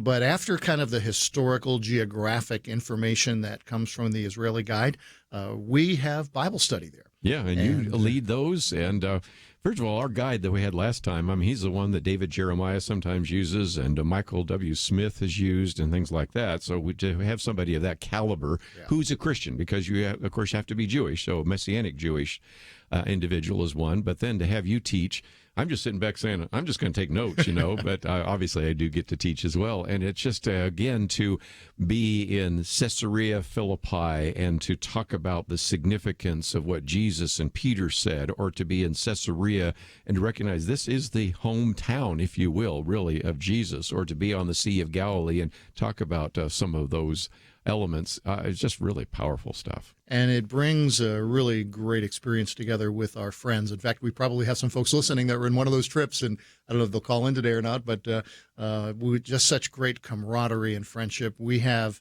lifelong friends from that 10-day intensive time, because it is such a spiritually intensive time. You're growing in such ways. You're seeing things that bring you from great, elation and excitement. And then I remember the first time Kim and I went to Israel, and our tour guide took us through the tunnel under the Mount of Olives, and you come out, and we did it at nighttime, and you come into Jerusalem, and in the background of the bus is playing that song, "The Holy City," and it was very emotional. It wasn't anybody that had a dry eye, and you just have thought about these things for so long and read so much, and to experience it is a wonderful thing. Not everyone can afford it. We understand that, and we want to help. In fact, one of the things I've done is on my last tour, or some of our last tours, I took short videos at all of those locations, and they're on the website that you can find underneath my picture on the pointofview.net page today. And you can see some of those videos and maybe get a little taste of what that would be like if someone might be thinking about, well, I'm not sure I can get there, but I kind of would like to get in on that a little bit. Yes. Last time we had a tour where I had to take some people one direction and you had to take someone else that had a medical issue, which not a big deal, but it gave you a chance to go to Magdala. And you might say, Magdala, that's Mary Magdalene, right? That's right. And there is an archaeological investigation there. And so as I was looking through this tour, we're going to go to a couple of places we haven't been to before. So if you find yourself saying, I've been to Israel, I've done that, because we have a few people that have been there before, we're going to add some other kinds of venues that we've never been to before. And that is one of those that I was really excited about, because it kind of gets us into the conversation we're going to have about archaeology. That's right. Magdala is one of those. It's a fascinating story. There was a Christian camp or Christian retreat center that was looking to build and develop along the western shore of the Sea of Galilee. And in their construction, they hit something, of course. There's very strict guidelines for construction in Israel, and oftentimes projects are slowed and delayed or never happen because they found this synagogue and began to uncover it. And it is the oldest synagogue the only synagogue of that era in the region of Galilee. And found some amazing sites, including something they call the Magdala Stone, which was in the synagogue, and it had depiction of the Jewish temple. We say, well, what's the big deal? Well, it means that the person that carved that had been to the temple in Jerusalem. It gives us a first century confirmation. Not that we need it. We certainly know that, but it's just one of those confirmations of the historical accuracy of Scripture. Beautiful thing. And we'll be going there, seeing that, and to Megiddo as well, and just trying to give the repeat visitors just some other options and investigating and digging a little deeper, diving a little deeper into some of those historical sites. When we were in Greece, I remember the one example that we had, they pulled up to Corinth, and we're in the parking lot, and you can see in the distance the Temple of Artemis and some of that. And instead, our tour guide is taking us down, looks like a goat path. And I'm going, where in the world are we going? Well, then he takes us to this particular place, and you see the word Erastus there. Now, the point of that is that in the book of Acts, Paul, the Apostle Paul, calls attention to a person by the name of Erastus, who is the city treasurer. And he must have been a Christian, because he actually later on with Timothy goes somewhere, which is described in Acts 19. And so he must have been one of the Christians there in Corinth, and probably one of the social elite. And so anyway, he takes us down there and shows us back when they were doing an archaeological investigation where the theater and the plaza was. There's the name Erastus. And so as we go there, sometimes we can ourselves actually see the archaeological evidence, which in this case verifies once again how incredibly accurate the book of Luke is, and how incredibly accurate as well the book of Acts is. And there's this book out called The Book of Acts in the Setting of Hellenistic History. And this particular individual has come up with 84 facts in just 16 chapters of the book of Acts that are confirmed by historical and archaeological research. But when I looked through the book, the one on Erastus wasn't even there. So that makes it 85. Sure. And so, again, these are the kinds of things that you get to do when you go over there. You get to actually see that. And when we come back, we'll talk about Caesarea Pilate. Do we have any evidence of him? Now we have two, which we didn't. And we'll look at some of the archaeological investigations and confirmations in the Old Testament.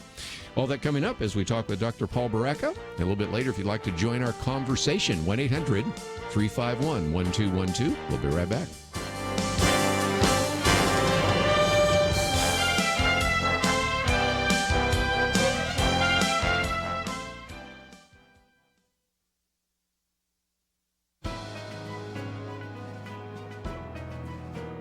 Welcome to the First Liberty Briefing. I'm Jeremy Dice. After 3 years of litigation, Cornerstone Church by the Bay wins their case and can use their property to minister to the community. The South Texas church and the private school that it runs purchased property that they hoped would allow them to leave their rented space and continue their ministry on their own property.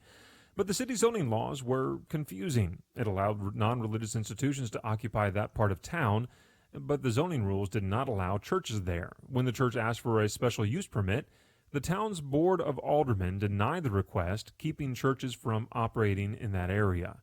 Left with no other option, Cornerstone turned to First Liberty.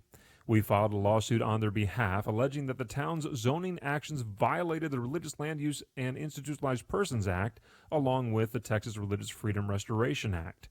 Not long after, the court granted our request for a preliminary injunction while the litigation continued. But the town has decided to quit that litigation. In settling with Cornerstone, the town of Bayview agreed to issue the special use permit the church requested over 3 years ago. Houses of worship have legal rights that must be respected by local government officials. This church is now free to serve their community on their own property, as every church should be. To learn how First Liberty is protecting religious liberty for all Americans, visit firstliberty.org.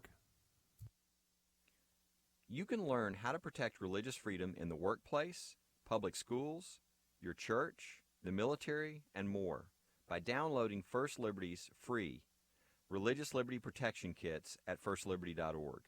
That's firstliberty.org. If you want hope for religious freedom, go to firstliberty.org.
Now, back to Point of View, your listener-supported source for truth. Back once again, Dr. Paul Barreca in studio with us. In just a minute, we're going to talk about a few more of those archaeological confirmations. We'll look at the Old Testament just to kind of get us started in that direction. But let's take at least one phone call here. We'll go to Jeanette in Missouri, listening on KTTK. And Jeanette, thank you for joining us today here on Point of View. Jeanette, are you on the air? We'll see if we get heard you in just a minute. Do we have that? Well, apparently we do not. Okay, we will get to that in just a minute. One of the things I wanted to talk about is this whole issue of archaeology, and our good friend Eric Metaxas has covered a few of those. One of those was discovering Naboth's vineyard, which is kind of interesting. Now, you have Norma Franklin, who is at the University of Haifa, and Jenny Ebeling, who's at the University of Evansville, which is, of course, here in the United States. And they've been involved in an excavation in the Jezreel Valley at Megiddo. Now, one of the places we're going to go this next time is Megiddo. And what was so interesting is they found a number of wine presses and olive presses, and, as a matter of fact, the largest ancient wine press that was ever found. And as best as they can determine now, according to this article that appeared in the Biblical Archaeological Review, they found Naboth's vineyard, which is, of course, described in 1 Kings 21.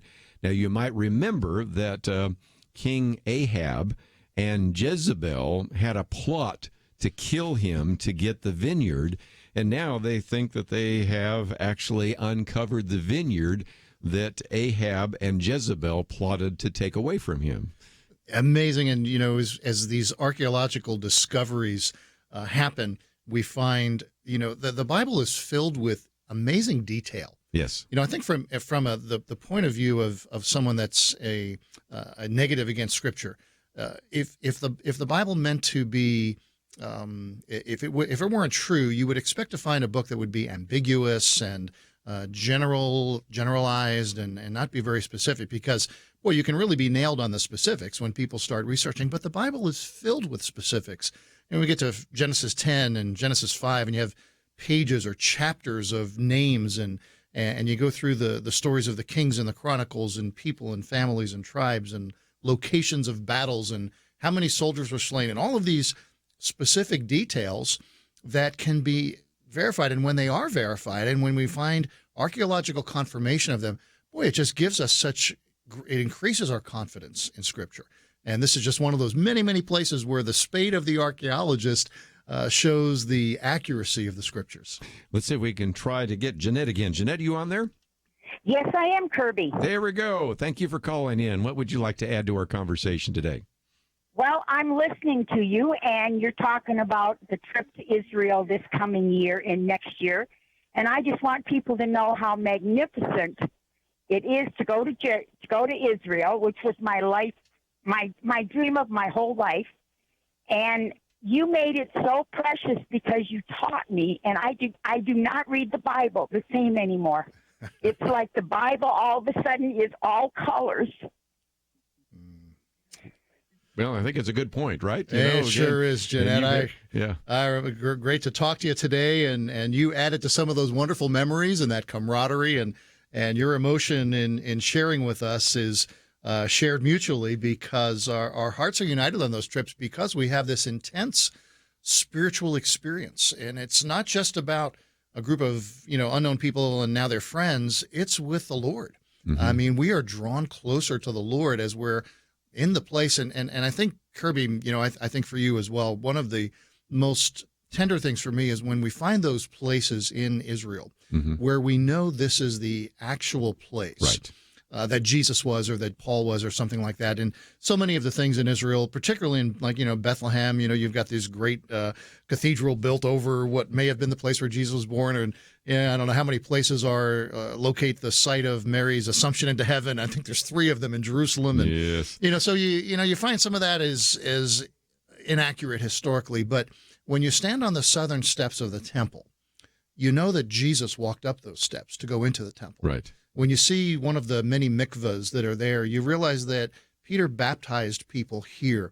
And there's something about, or you stand in the synagogue in Capernaum and you realize Jesus preached a sermon. We actually, you preached a message in that synagogue, and you talk about blow your mind, know. And so the emotion is not just, these great friends and this wonderful experience and the, unique food and different people and different culture. The experiences with the Lord as you're drawn closer to Him, being in the places where Jesus walked. And one of the things about especially Galilee is it's pretty much like it was with Jesus. Obviously, there are roads now and there are buses going up and down, but a lot of it looks kind of like it did then. Yeah. With Jerusalem, sometimes you have to say, okay, Pool of Shalom is down there because that used to be street level, but we're up here now, and some other things you have to kind of work with. But there are a lot of places where you really do see it like that. And when we go to Rome, same thing. The Colosseum is still there. That's right. And where Paul most likely stayed. We will see that. So they're just some places where you don't have to use your imagination. You really have an opportunity to really kind of understand that. Let me just, before we take a break, and I'll take some more phone calls, give you one more example from the Old Testament, and that is they were digging in this biblical city of Tel Lachish, which, by the way, interesting enough, you ever go to the Museum of the Bible, which is, of course, right there in Washington, D.C., which was put together by our good friend the Greens. That's, by the way, what happens when you spend $500 million, $500 million on a museum, and they have a thing all about Tel Lachish. Well, interestingly enough, they have actually found what you might call a latrine. I'll use the nice word there.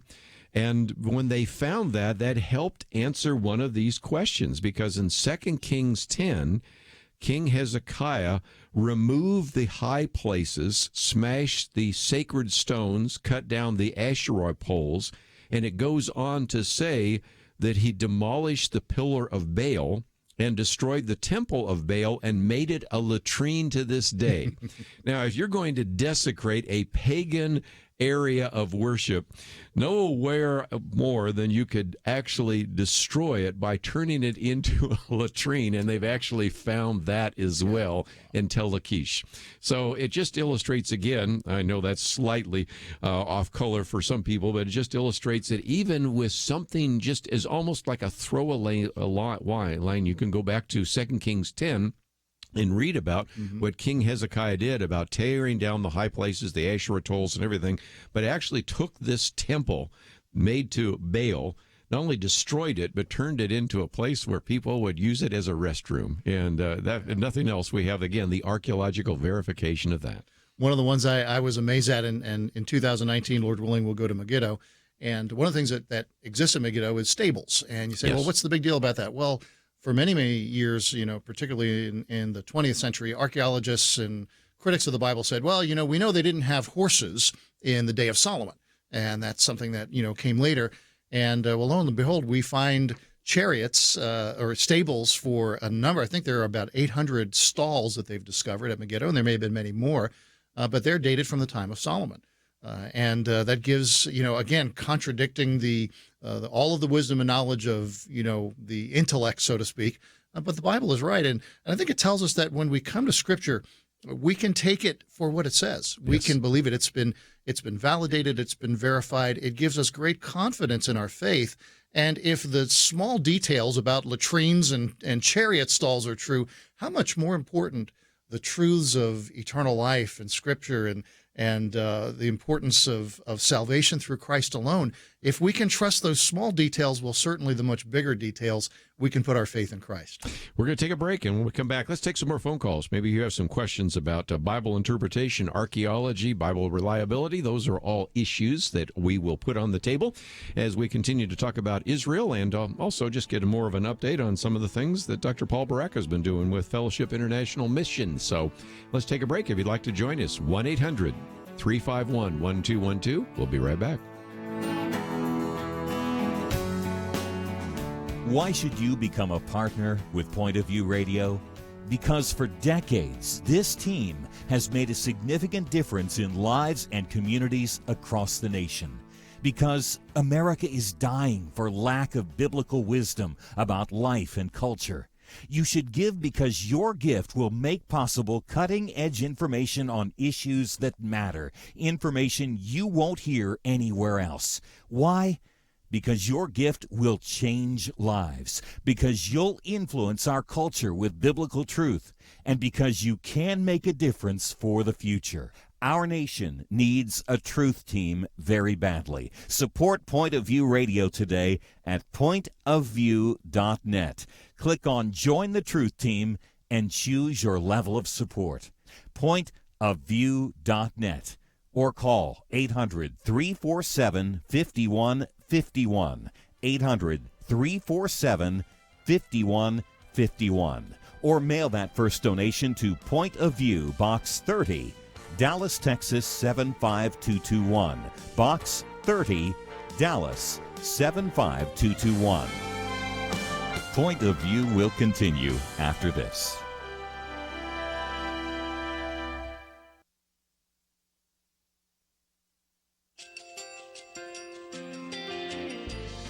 just want to thank you so much for all the wonderful programming you have. You're just absolutely fantastic. I recently started listening to Point of View, and I really found it interesting because of the different subjects you cover. Thank you for that. I really appreciate everything that you do in keeping us informed. Thank you, Kerby, for everything that you have been doing. I appreciate all the work that you're doing, advocating for the Word of God. Thank you so much. Point of view, I think, is absolutely necessary because it's a Christian perspective, a biblical worldview perspective, and receive very current, up-to-date information about what is really going on, week to week in our culture, which is changing so rapidly, and yet it's morally sliding backwards. Yeah, I'm just, first of all, I thank you guys. Y'all's program is wonderful, and enjoy it every day. I learn so much every time I listen to it. Point of View Radio Talk Show.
Hi, this is Kerby Anderson. Each day we take on the tough issues and provide a biblical perspective to them. The topics we cover are wide-ranging: apologetics, theology, prophecy, creation and evolution, intelligent design, marriage, family, child-rearing, the millennial generation, trends in society, politics, economics, business, religious liberty, the Constitution, public policy, foreign policy, military policy, tensions in the Middle East, abortion, homosexuality, pornography, sexual ethics, media, technology, history, and America's godly heritage.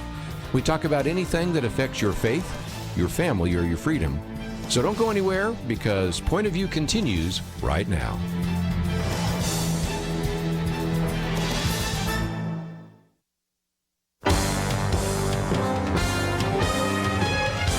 Across America, live. This is Point of View.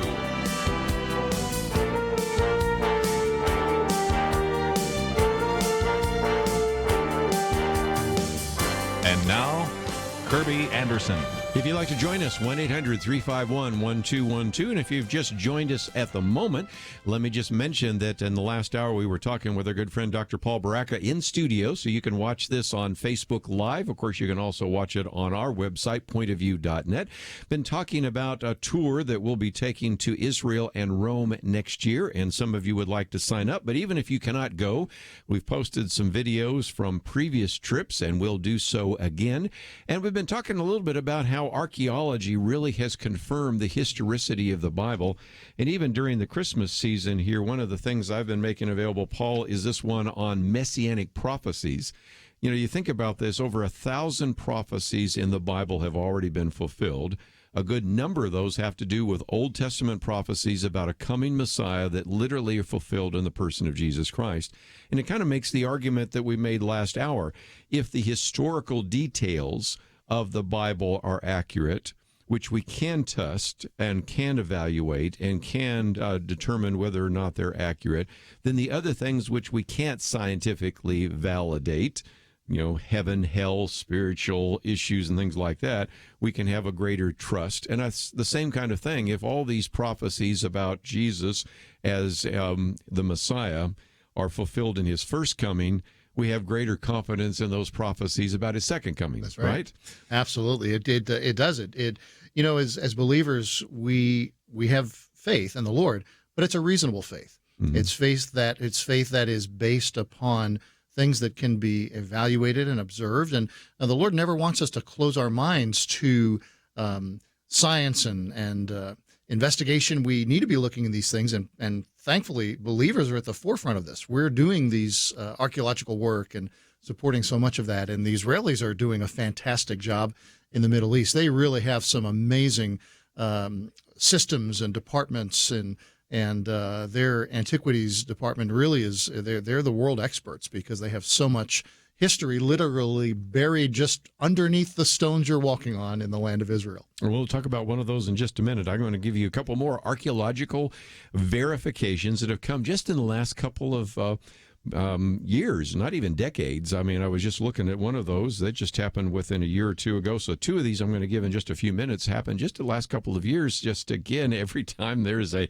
spade that is dug into the dirt there, we find something else that is pretty amazing. But for people that maybe are just joining us, we have been talking about a tour that will be taking place in October of next year.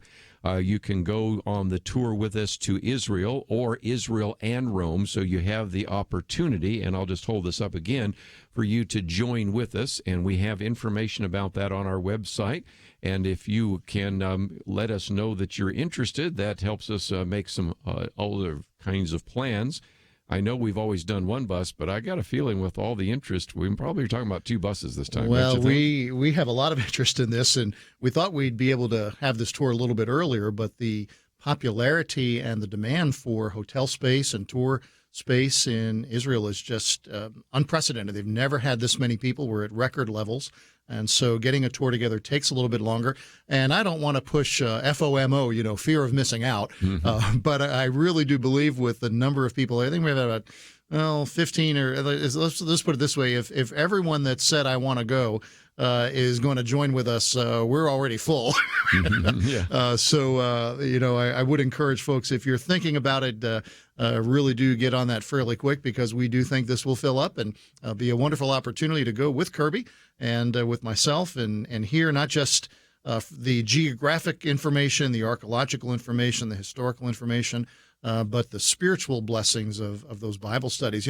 There's one other element that is really helpful in light of all of the current events. Yes. You get a completely new perspective and a deeper appreciation of things like security and the Israeli-Palestinian type of issue and what's going on there. We go to a gift shop that's run by Palestinian believers, and some of the difficulty that they face as Christians in a Palestinian community where, of course, the predominant is Muslim, and so they have some unique challenges. While all of these little insights really give you a much more accurate picture of what's happening in the land of Israel, both politically and, of course, most importantly to us, spiritually. Well, again, when some people say, I'm really concerned about this because I hear about some problem in Israel, and I love the people in Israel that said, look, if you had a shooting in your hometown, it may or may not even get covered, and yet anything that happens in Israel is just magnified, and frankly, I've had a lot of people say, I feel safer there than I do here. And I also wonder how accurate the mainstream press has been in covering what's happening in Israel right now. And so in some respects, it's good just for your own benefit to go and see it for yourself, meet some of those individuals, and really see the circumstances that Israelis find themselves in every single day. Imagine living in a country about the size of New Jersey, but the reality is most of the population is centered in just a couple of towns, and you are surrounded by hundreds and thousands of square miles of enemies. That's right. What that must be like. And because of that, for their own survival, the Israeli Defense Force and the Israeli police, they have developed really leading-edge technology and leading-edge protocol that security departments and police departments from all over the world go to Israel to learn how they do this. The New York City Police Department brings in Israelis, and they send their people to Israel to talk about how they're doing these things. And it is just amazing to see. The problem that I go to Israel because I kind of look Middle Eastern. So I'm typically the guy that gets pulled out of line, and some Israeli security officer somewhere will say, where are you from? And I'll say, well, I'll say about 3 or 4 words, and they hear very quickly that I'm, from New Jersey, and that gets me out of trouble right away. But no, they really are excellent in what they do. Very, very, look, it's a country that a very significant portion of their GDP is tourism. Yes. And so they really know how to treat their guests well and make you feel comfortable and just take care of all of your needs, including security issues and things like that. So, everyone that's gone, let me put it this way, in leading at least 3 tours now, I've never had someone come back and say, boy, I really didn't feel safe there. In fact, it's just the opposite. They all say, well, I was a little bit worried, but man, as soon as we landed, we just were greeted with hospitality and warmth and just a feeling that our needs were being taken care of. Well, that is just one more benefit of that. Let's take a break, though. When we come back, we're going to talk a little bit more about some of the archaeology and also the circumstances. But if you have just joined us, just wanted to let you know that we're using this today since Paul Barreca is in town. He's the director of Fellowship International Mission. He's been at Dallas Theological Seminary, came down here to talk with us, and we'll get into some other things that he's been involved with. But Dr. Paul Barreca has been a good friend, and we've worked with him in the past on 2 different tours. He'll be on this one as well.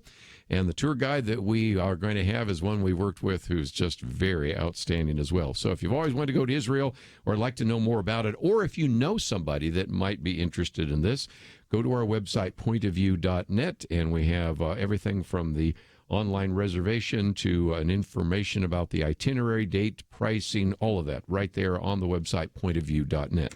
We come back, though, I want to talk a little bit more about some of the latest archaeological finds that were almost all by accident. We'll get into that right after this.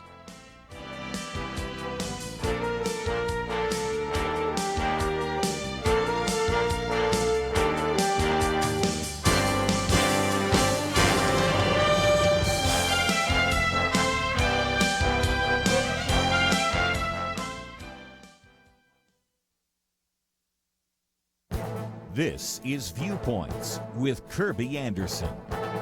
A new documentary reminds us how intrusive social media can be in our lives and how personal privacy is quickly vanishing. Kyle Smith writes about this in a recent op-ed and mentions the documentary The Creepy Line. The name of the documentary is taken from a comment by Google CEO Eric Schmidt. He has a nickname for the invasive nature of his company. He says Google policy on a lot of things is to get right up to the creepy line and not cross it. In the film, Peter Schweitzer illustrates how your search history gives Google an enormous amount of information. Of course, this is supposed to tell Google and other advertisers what you like to buy. But this enormous cache of information also tells anyone who has access to all of it all sorts of things about you and your personal taste. Google also has noticed that you would leave the search engine in order to surf the internet, so it developed the browser Chrome. That means that everything you do online through Chrome is also collected in this cache of information at Google. But that's not enough. Google wants to know what you're doing even when you're not online. So there's Android that uploads a complete picture of what you have been doing when you're not online. Smith concludes it's a surveillance business model. Google Maps, Google Docs, Gmail. Google knows more about you than your spouse does. Over the last few months, Congress has shown some interest in understanding how Google and other big tech firms make their editorial decisions. But Smith also reminds us that the federal government is a heavy user of Google products and has shown little interest in oversight. If Google isn't going to self-police itself, and if Congress isn't going to take any meaningful action, then we as consumers need to be wary of how Google and others use us and our information. I'm Kerby Anderson, and that's my point of view. Take Kerby and the Point of View team with you on the go with the Point of View app. Search for Point of View Radio at the Apple or Google Play stores.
You're listening to Point of View, your listener-supported source for truth. Back once again, as we are today talking about Israel, I thought as we go through here, we just talk a little bit more about some of the archaeology, because you have two amateur archaeologists sitting across the table from each other. And we, by the way, have had professional archaeologists both in studio and by phone, but it's just something that I have been intrigued with, and I thought I would give a couple more examples.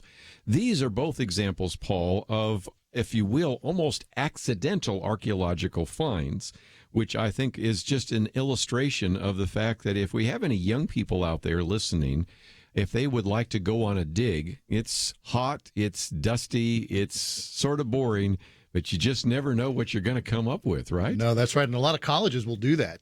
I spent a lot of time at Liberty University, and they've got archaeological digs and sending students out. And you may not be the one to find, some important piece of history, but you're going to learn so much about how archaeology is done.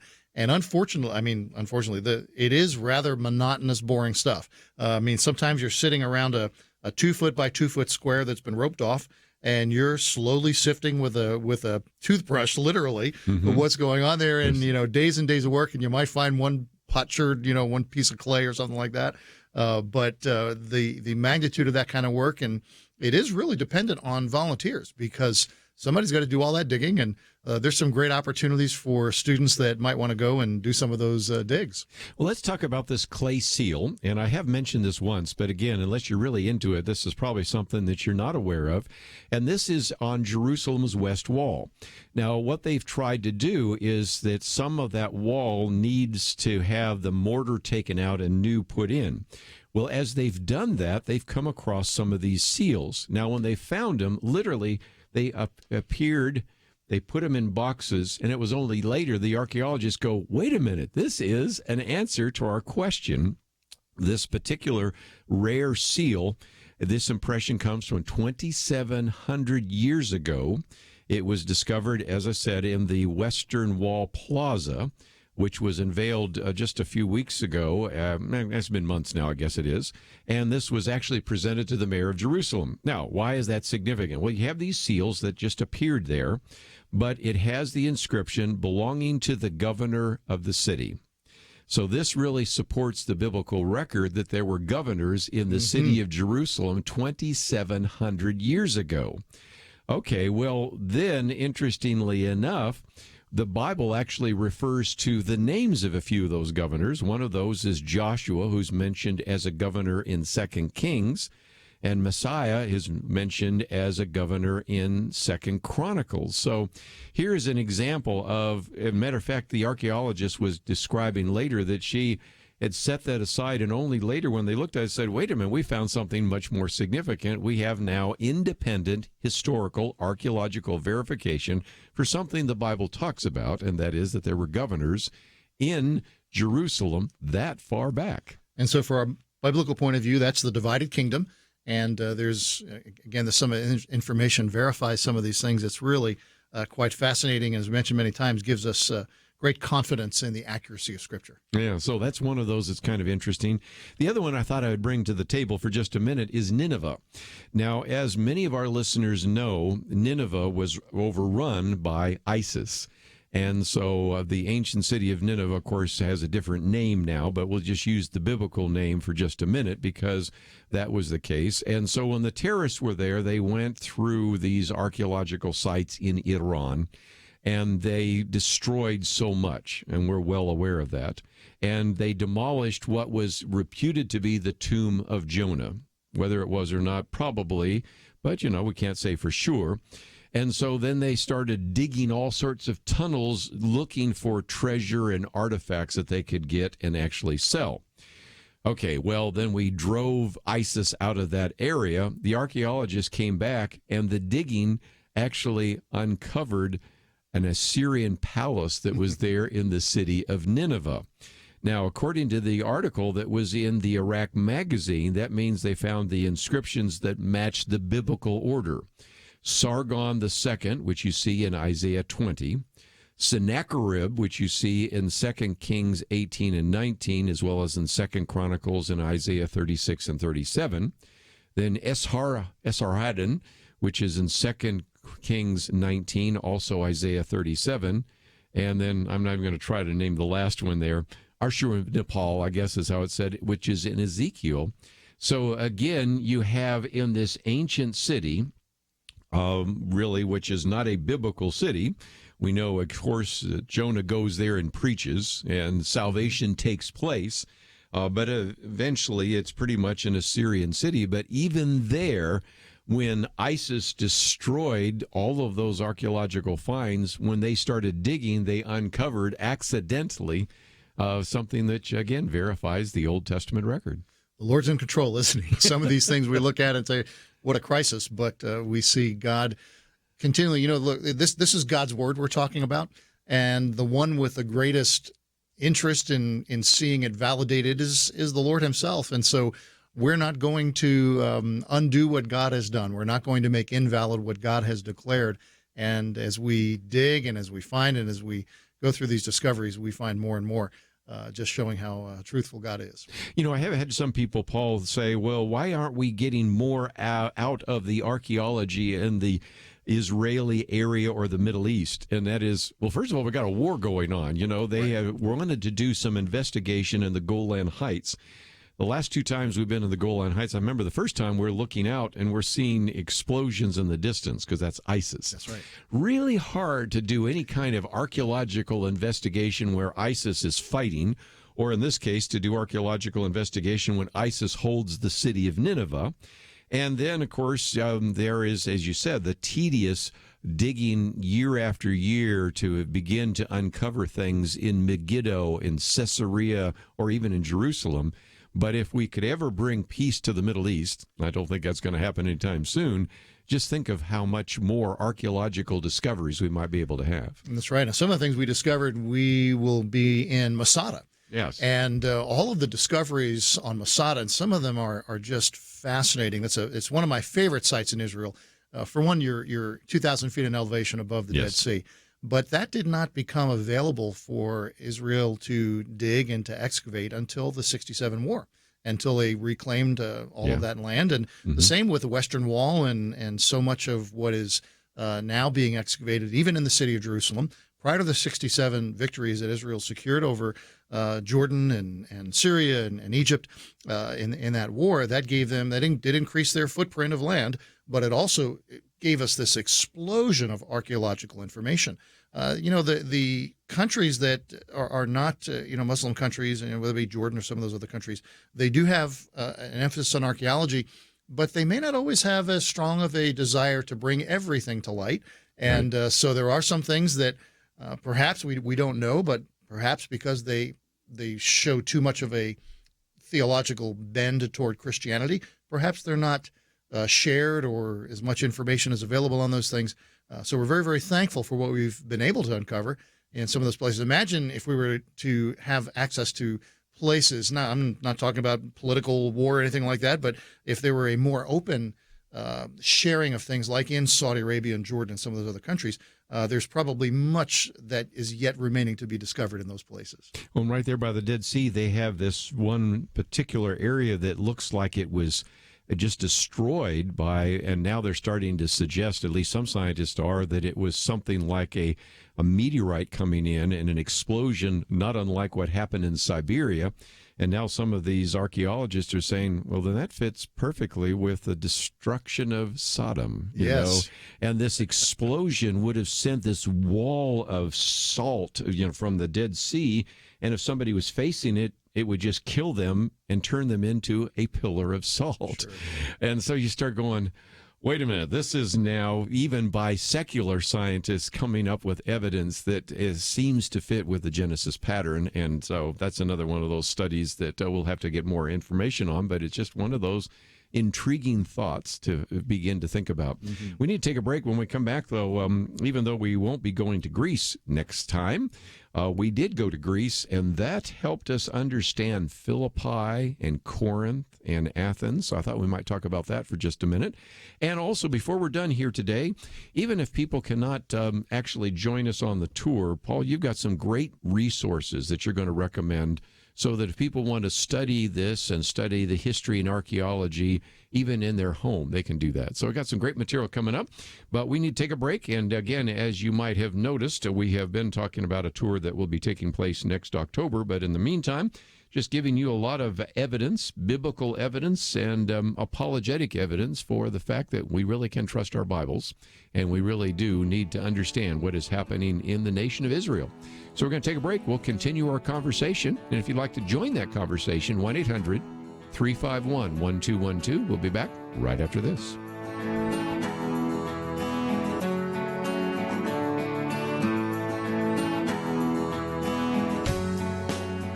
There is no more dangerous time than when things are going well. Remember Elijah on Mount Carmel? Fire came down. There was no doubt who was God, but what happened next? He went from amazing faith to a time of great fear and depression.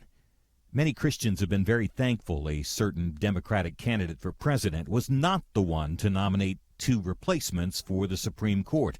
But as with Elijah, times of great victory are also times of great danger. Moments like this are not the time to take it easy. This is not the time to let our guard down. This is a time to double down on our work in the community, to serve and pray and plan and invest in a better future. This is the time to join Point of View's Truth Team 360 to make sure today's promising gains are not lost tomorrow. Show your commitment to our future by visiting pointofview.net/team or call 800-347-5151. Ask to join the Truth Team. Pointofview.net/team and 800-347-5151. Point of View will continue after this.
are listening to Point of View.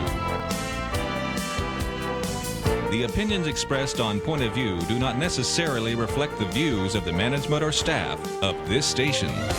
And now, here again is Kerby Anderson. Final half hour, if you'd like to join our conversation, that number is 1-800-351-1212. Dr. Paul Barreca in studio with us today, and if you'd like to join us, 1-800-351-1212. You know, oftentimes Wednesday is our Millennial Round Table. Well, we'll have a millennial tomorrow. Grant Skeldon, who's normally around the round table with us, but he's been traveling quite a bit. We have him in studio. We'll be talking about his new book, which is just an excellent book to understand kind of the millennial mindset and how to really minister to this generation. So he'll be in studio with us. I might also mention the first hour, Diane Pattison will be with us. We'll be talking about Forward Women, which is just a great ministry to have women, especially in the professional world, mentor younger women, and I think you'll appreciate that. But in between, we'll also have Jerry Pattengale with us. You might remember him. He is actually the Executive Director of Education for the Museum of the Bible. But there's this new book out called The State of the Evangelical Mind, and so I think you're going to really appreciate that. So let me just mention that even though today you have parents of millennials around the round table, we will have our Millennial Round Table tomorrow with our good friend Grant Skeldon and that new book, which will be premiering there as well. If you just joined us, I might just mention one of the reasons we have Dr. Paul Barreca in studio is because he's been at Dallas Theological Seminary and is, of course, the director of the Fellowship International Mission. But also we wanted to use this as a kind of a coming out for the well, I guess you could call it the tour in October next year. And so there is all sorts of information on our website. Matter of fact, we had a few people calling in trying to find it. It's really not that difficult. Maybe we'll put it on the front page, but just hit the See More button. And as you go to the bottom there, it will say Going to Israel. And that will give you everything you need to know. When you click on it again for Read More, you can see the itinerary, you can see the pricing, you can reserve it, you can get all sorts of information. And most importantly, we're hoping that in the next couple of months some people sign up so we have a pretty good idea of how many buses. I assume it's going to be 2, but you never know. Yeah. That's right. We think we'll have a great time. And we mentioned in our first hour that the popularity of tours in Israel is just off the charts. Certainly. And there's a tremendous interest in going. Some of it is the good U.S. economy, and people have the funds to do that. But we've created a tour that gives some flexibility and also some kind of a little more than rock bottom service, we like to think, but in 4-star hotels and really very, very good accommodations and meals and all that kind of thing. Everything is taken care of, the tour, the tip, the driver, those kinds of things. It's kind of thing you pack your suitcase and you show up and the tour company and Kerby and Paul take care of the rest. And take some notes along the way. And when you're speaking, I'm taking notes too. I'm not out there getting a hamburger or a falafel or something like that. I mean, you just bring so much to the table. Our guide, these individuals, they know so much, and it's just such a wealth of information. And lots of times people are recording them with their digital recorders or their phones or those kinds of things. But just before we get back to some of the archaeology, some people might say, I'd love to go to Israel. Never going to happen. But there are some great resources we can maybe recommend so that if you'd like to at least study these kinds of things and learn some more, what would you recommend? Well, you've been given some guidelines. If you go to the on the Point of View webpage, pointofview.net, and you go to my picture there, which should be taken down as quickly as possible. So, but under the discipleship materials, that brings you to my personal webpage. Right. And on that page, you'll find a button that says Israel. Israel. And the Israel button contains a series of videos that we took in 2016. And so you can kind of get a feel for being on location in some of those places. It might even be a good kind of, I'm not sure if I want to go on this tour. I've heard about some others, and what are some of the things we might expect? Well, you can actually see. They're not professionally done. It's my son-in-law shooting them with a with a smartphone, but you can get an idea of the kinds of Bible lessons that are there. And there's a tremendous difference in a tour where you're getting information and about the geography and the people and the times, and this happened at this time and so on, and a Bible study tour like we're doing. And so, as you've mentioned, we'll hear those great Bible studies and those kinds of things. So that's one resource that's available. Another, it came out in 2014, Jerusalem the Movie. Super high quality, high production I think it's about a 45-minute or a 60-minute video. Did a lot with aerial photography. Yes. Some of the best aerial photography of the land of Israel that had ever been done.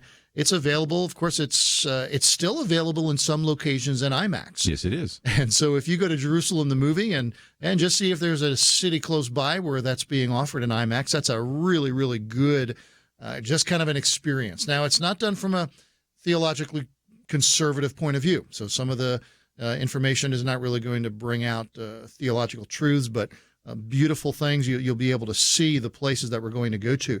One of our favorite authors, both for you and me, Kerby, is our good friend Charlie Dyer. And, yes. And he has 2 fantastic books that are going to be required reading for our tour guests. One of them is 30 Days in the Land with Jesus. And that book just, it's a wonderful book. It's kind of written in a devotional style. You can do it as a 30-day devotional, and you'll be reading some of the very same archaeological stories that you've been bringing out this afternoon. That's a really good one. A little bit deeper, and our friend Charlie Dyer dives a little bit deeper in his book, A Christian Traveler's Guide to the Holy Land. Mm-hmm. And that's a must as well. Those are great resources, and both Jerusalem the movie and the Charlie Dyer books, they're available in whatever your favorite online retailer or perhaps a good Christian bookstore might have them. Another resource is Then and Now books. That's from a company called Rose Publishing. Yes. And they've done a really good job in giving pictures and maps and things of the Bible study and what it looked like in 1 Kings and 2 Kings and the different passages and places in the Bible. And then with some kind of flip over transparencies, you can kind of see how things have changed and what pictures look like now.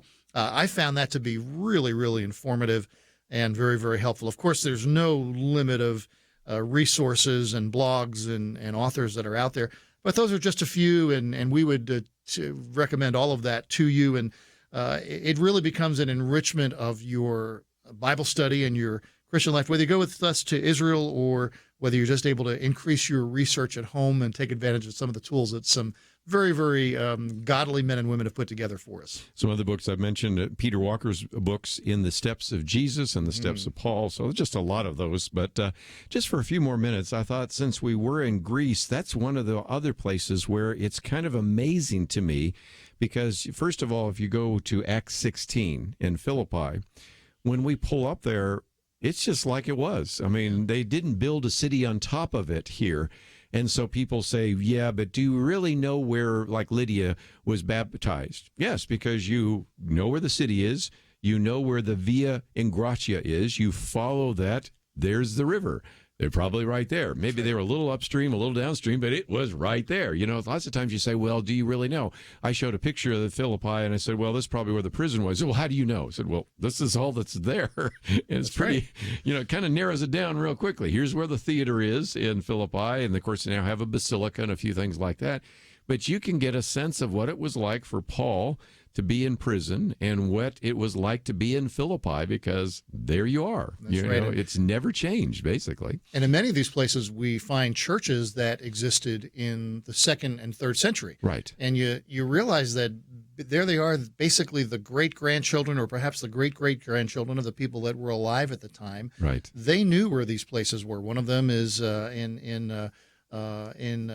outside in Capernaum, where there's probably Peter's house was uncovered, yes. And that tradition goes back to the 2nd century, and you kind of think, well, they didn't maybe have good record keeping and things, but they probably carried those traditions on orally, and those very, very ancient sites. Another one is in the pool of Bethesda, where you have a Crusader church that goes back, I think, to the 7th century. And that tells us, well, yeah, this was an important place to them. It's so important they built a church over it. So those aren't always the only or the best verification, but they really do give us a picture that at least back at that time, this was regarded as something special. Yeah, you go to Corinth, and there's the avenue, and here's most likely where the bema seat was that you read about, and here's where the judge was, and all these. I mean, you just have a sense that some of that has never been built upon, so you can really go and see what it's like. And so just fascinating how archaeology and history all come together. And so whether you can go to Israel or not, we just mentioned some of these books and videos and other resources that can help you in your study of God's Word. But we need to take a break, and when we come back, if you have any comments or questions, 1-800-351-1212. I haven't done a very good job of checking to see if you've left some comments on our Facebook Live page, but you can do that as well. And again, if you're looking for those links, we have a link to, of course, Paul Barreca. We have a link to the tour that we will be taking next year. And I hope, if nothing else, we've just shared with you a little bit about some of the incredible archaeology and historical verification of God's Word. It is fascinating. It is a great time to be alive. So let's take a break. And if you'd like to join us, 1-800-351-1212. We'll continue our conversation with Dr. Paul Barreca right after this.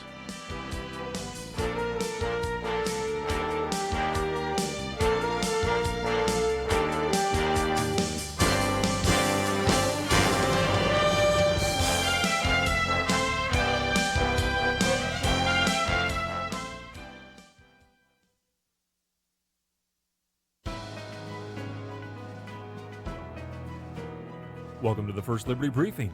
I'm Jeremy Dice. After 3 years of litigation, Cornerstone Church by the Bay wins their case and can use their property to minister to the community. The South Texas Church and the private school that it runs purchased property that they hoped would allow them to leave their rented space and continue their ministry on their own property. But the city zoning laws were confusing. It allowed non-religious institutions to occupy that part of town, but the zoning rules did not allow churches there. When the church asked for a special use permit, the town's Board of Aldermen denied the request, keeping churches from operating in that area. Left with no other option, Cornerstone turned to First Liberty.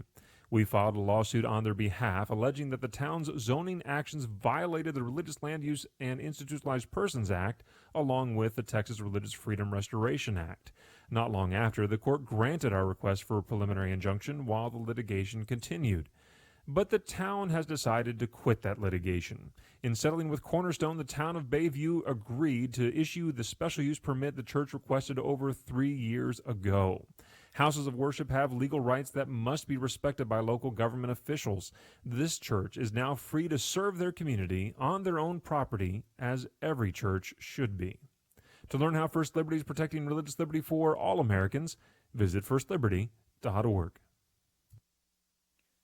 You can learn how to protect religious freedom in the workplace, public schools, your church, the military, and more by downloading First Liberty's free Religious Liberty Protection Kits at firstliberty.org. That's firstliberty.org.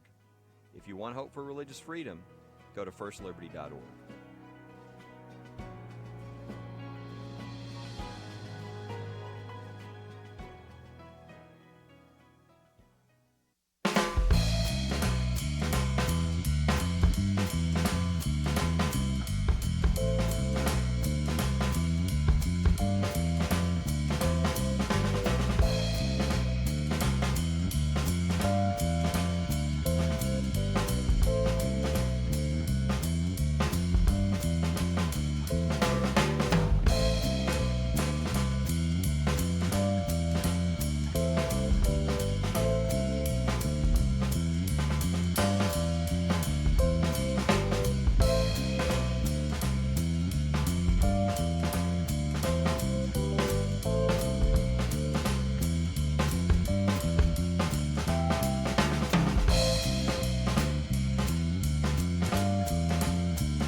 Now, back to Point of View, your listener-supported source for truth. Back for a few more minutes in studio with me today, Dr. Paul Barreca. And Paul, I've had some fun with you because you live in New Jersey. And the reason I'm having fun with you, as we've talked about, and here's the article, starting tomorrow, and now, of course, that happened last night. At midnight last night, anyone owning a magazine capable of holding more than 10 rounds in the state of New Jersey, and you live in New Jersey, will be deemed in violation of the law. Now, this is a legislation that was passed in New Jersey, signed by the governor. Then it went to the Circuit Court of Appeals, and by a 2-1 ruling, the major ruling came down from Patty Schwartz, who was appointed by former President Barack Obama, saying that this was certainly legitimate. There was a dissent from an individual that was appointed by President Donald Trump. But as of midnight last night, if anybody owns a magazine that holds more than 10 rounds, you're in violation. And if indeed they were to come into your home, or if you were to be charged with something else and they were to find that, it's a felony of the 4th degree. So that's happening in New Jersey. That, of course, I'm well aware of. And then you and I also been paying attention to the fact that now in Boulder, Colorado, right, if you have certain kinds of weapons, if you will, that as well. Now, in both cases, these were legally purchased. And there are other states, for example, 8 others, as a matter of fact, California, Colorado, Connecticut, Hawaii, Maryland, Massachusetts, New York, Vermont, where you're not supposed to have a high-capacity magazine, but those are usually grandfathered in. So if you obtained it legally, you'd be allowed to have it. But in the state of New Jersey, from what I understand, you have to either get rid of these magazines or convert them into 10 round. I don't even know how you do that with an AR magazine. So you're in the kind of the crosshairs of something really interesting unfolding right now in the state of New Jersey. Well, New Jersey is not a conservative state in terms of politics. There's a lot of believers and conservative folks, and we happen to live in South Jersey, which, much like Texas, we got a lot of folks that like to go hunting and target shooting and all those kinds of things. It's a difficult state to do those. The concealed carry in New Jersey is practically impossible. Yes. New Jersey has a law that is the sheriff or police chief may issue a concealed carry permit. Most states have a shall issue, which means that unless you're a police officer and want one for your off-duty, it's almost impossible to get one. The average citizen cannot conceal carry in the state of New Jersey. So people come from other states have to be aware of that as well. There's a lot of difficulties there. I think the one thing about this law is that it just it's very difficult to imagine that something that you did purchase legally and own, have never committed the crime and never have any other reason of that, now you're a criminal if you have that and you don't and some folks, I mean, they just haven't thought of it, whether or not they have a high capacity. And a high capacity could be, as I mentioned, anything over 10 rounds. I also thought it interesting, Kirby, that, you mentioned these judges, and, one was a judge appointed by Obama, one was a judge appointed by Bush. But the news media has told us that there's no such thing, and Chief Justice Roberts has told us there's no such thing as a Bush judge or an Obama judge or a Trump judge. And I think we all know better than that. Yeah, I think so. And that one, if nothing else. But, when we get into this issue of the Second Amendment, this is one of the booklets that we've made available on the Second Amendment. You have to really question this particular ruling that was actually saying that this law, according to Patty Schwartz, who was appointed by President Barack Obama, reasonably fits the state's interest in public safety and does not unconstitutionally burden the Second Amendment's right to self-defense in the home. Well, the contrary argument was, no, wait a minute, this is part of the Bill of Rights, and so this deserves what he called strict scrutiny.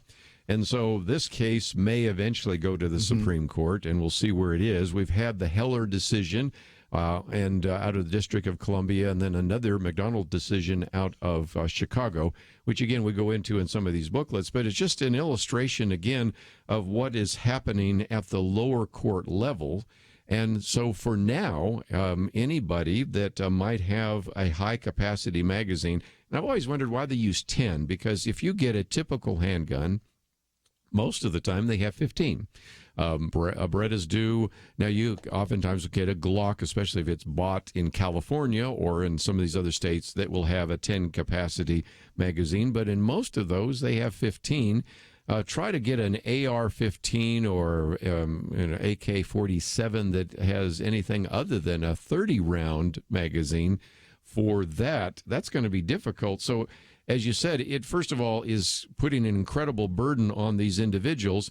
And unlike the other 8 states that have a ban on high-capacity magazines, this one is, I think, a little bit more draconian. What about what's going on in Boulder, Colorado? You don't live there, but you were reading about that the other day, too. Well, there's some similarities. With the Boulder, Colorado, it is, the city said that any of these is what they call assault rifle, which I think, as I've kind of read it means anything that kind of looks mean, Yeah. So anything that has a high-capacity magazine, it's illegal to own. I found it interesting in the article I read, only 34 people had registered. Now, they're not taking them away at this point. They're just saying you have to register with the them. city. Yes. But records are being kept, and now, another law may come down the next time. So, oh, well, let's take all those registrations and let's see who owns them. And that's kind of the fear with that kind of thing. But only 34, and I can venture to say that there's probably a whole lot more people in Boulder, Colorado that own that style. It's very, very popular.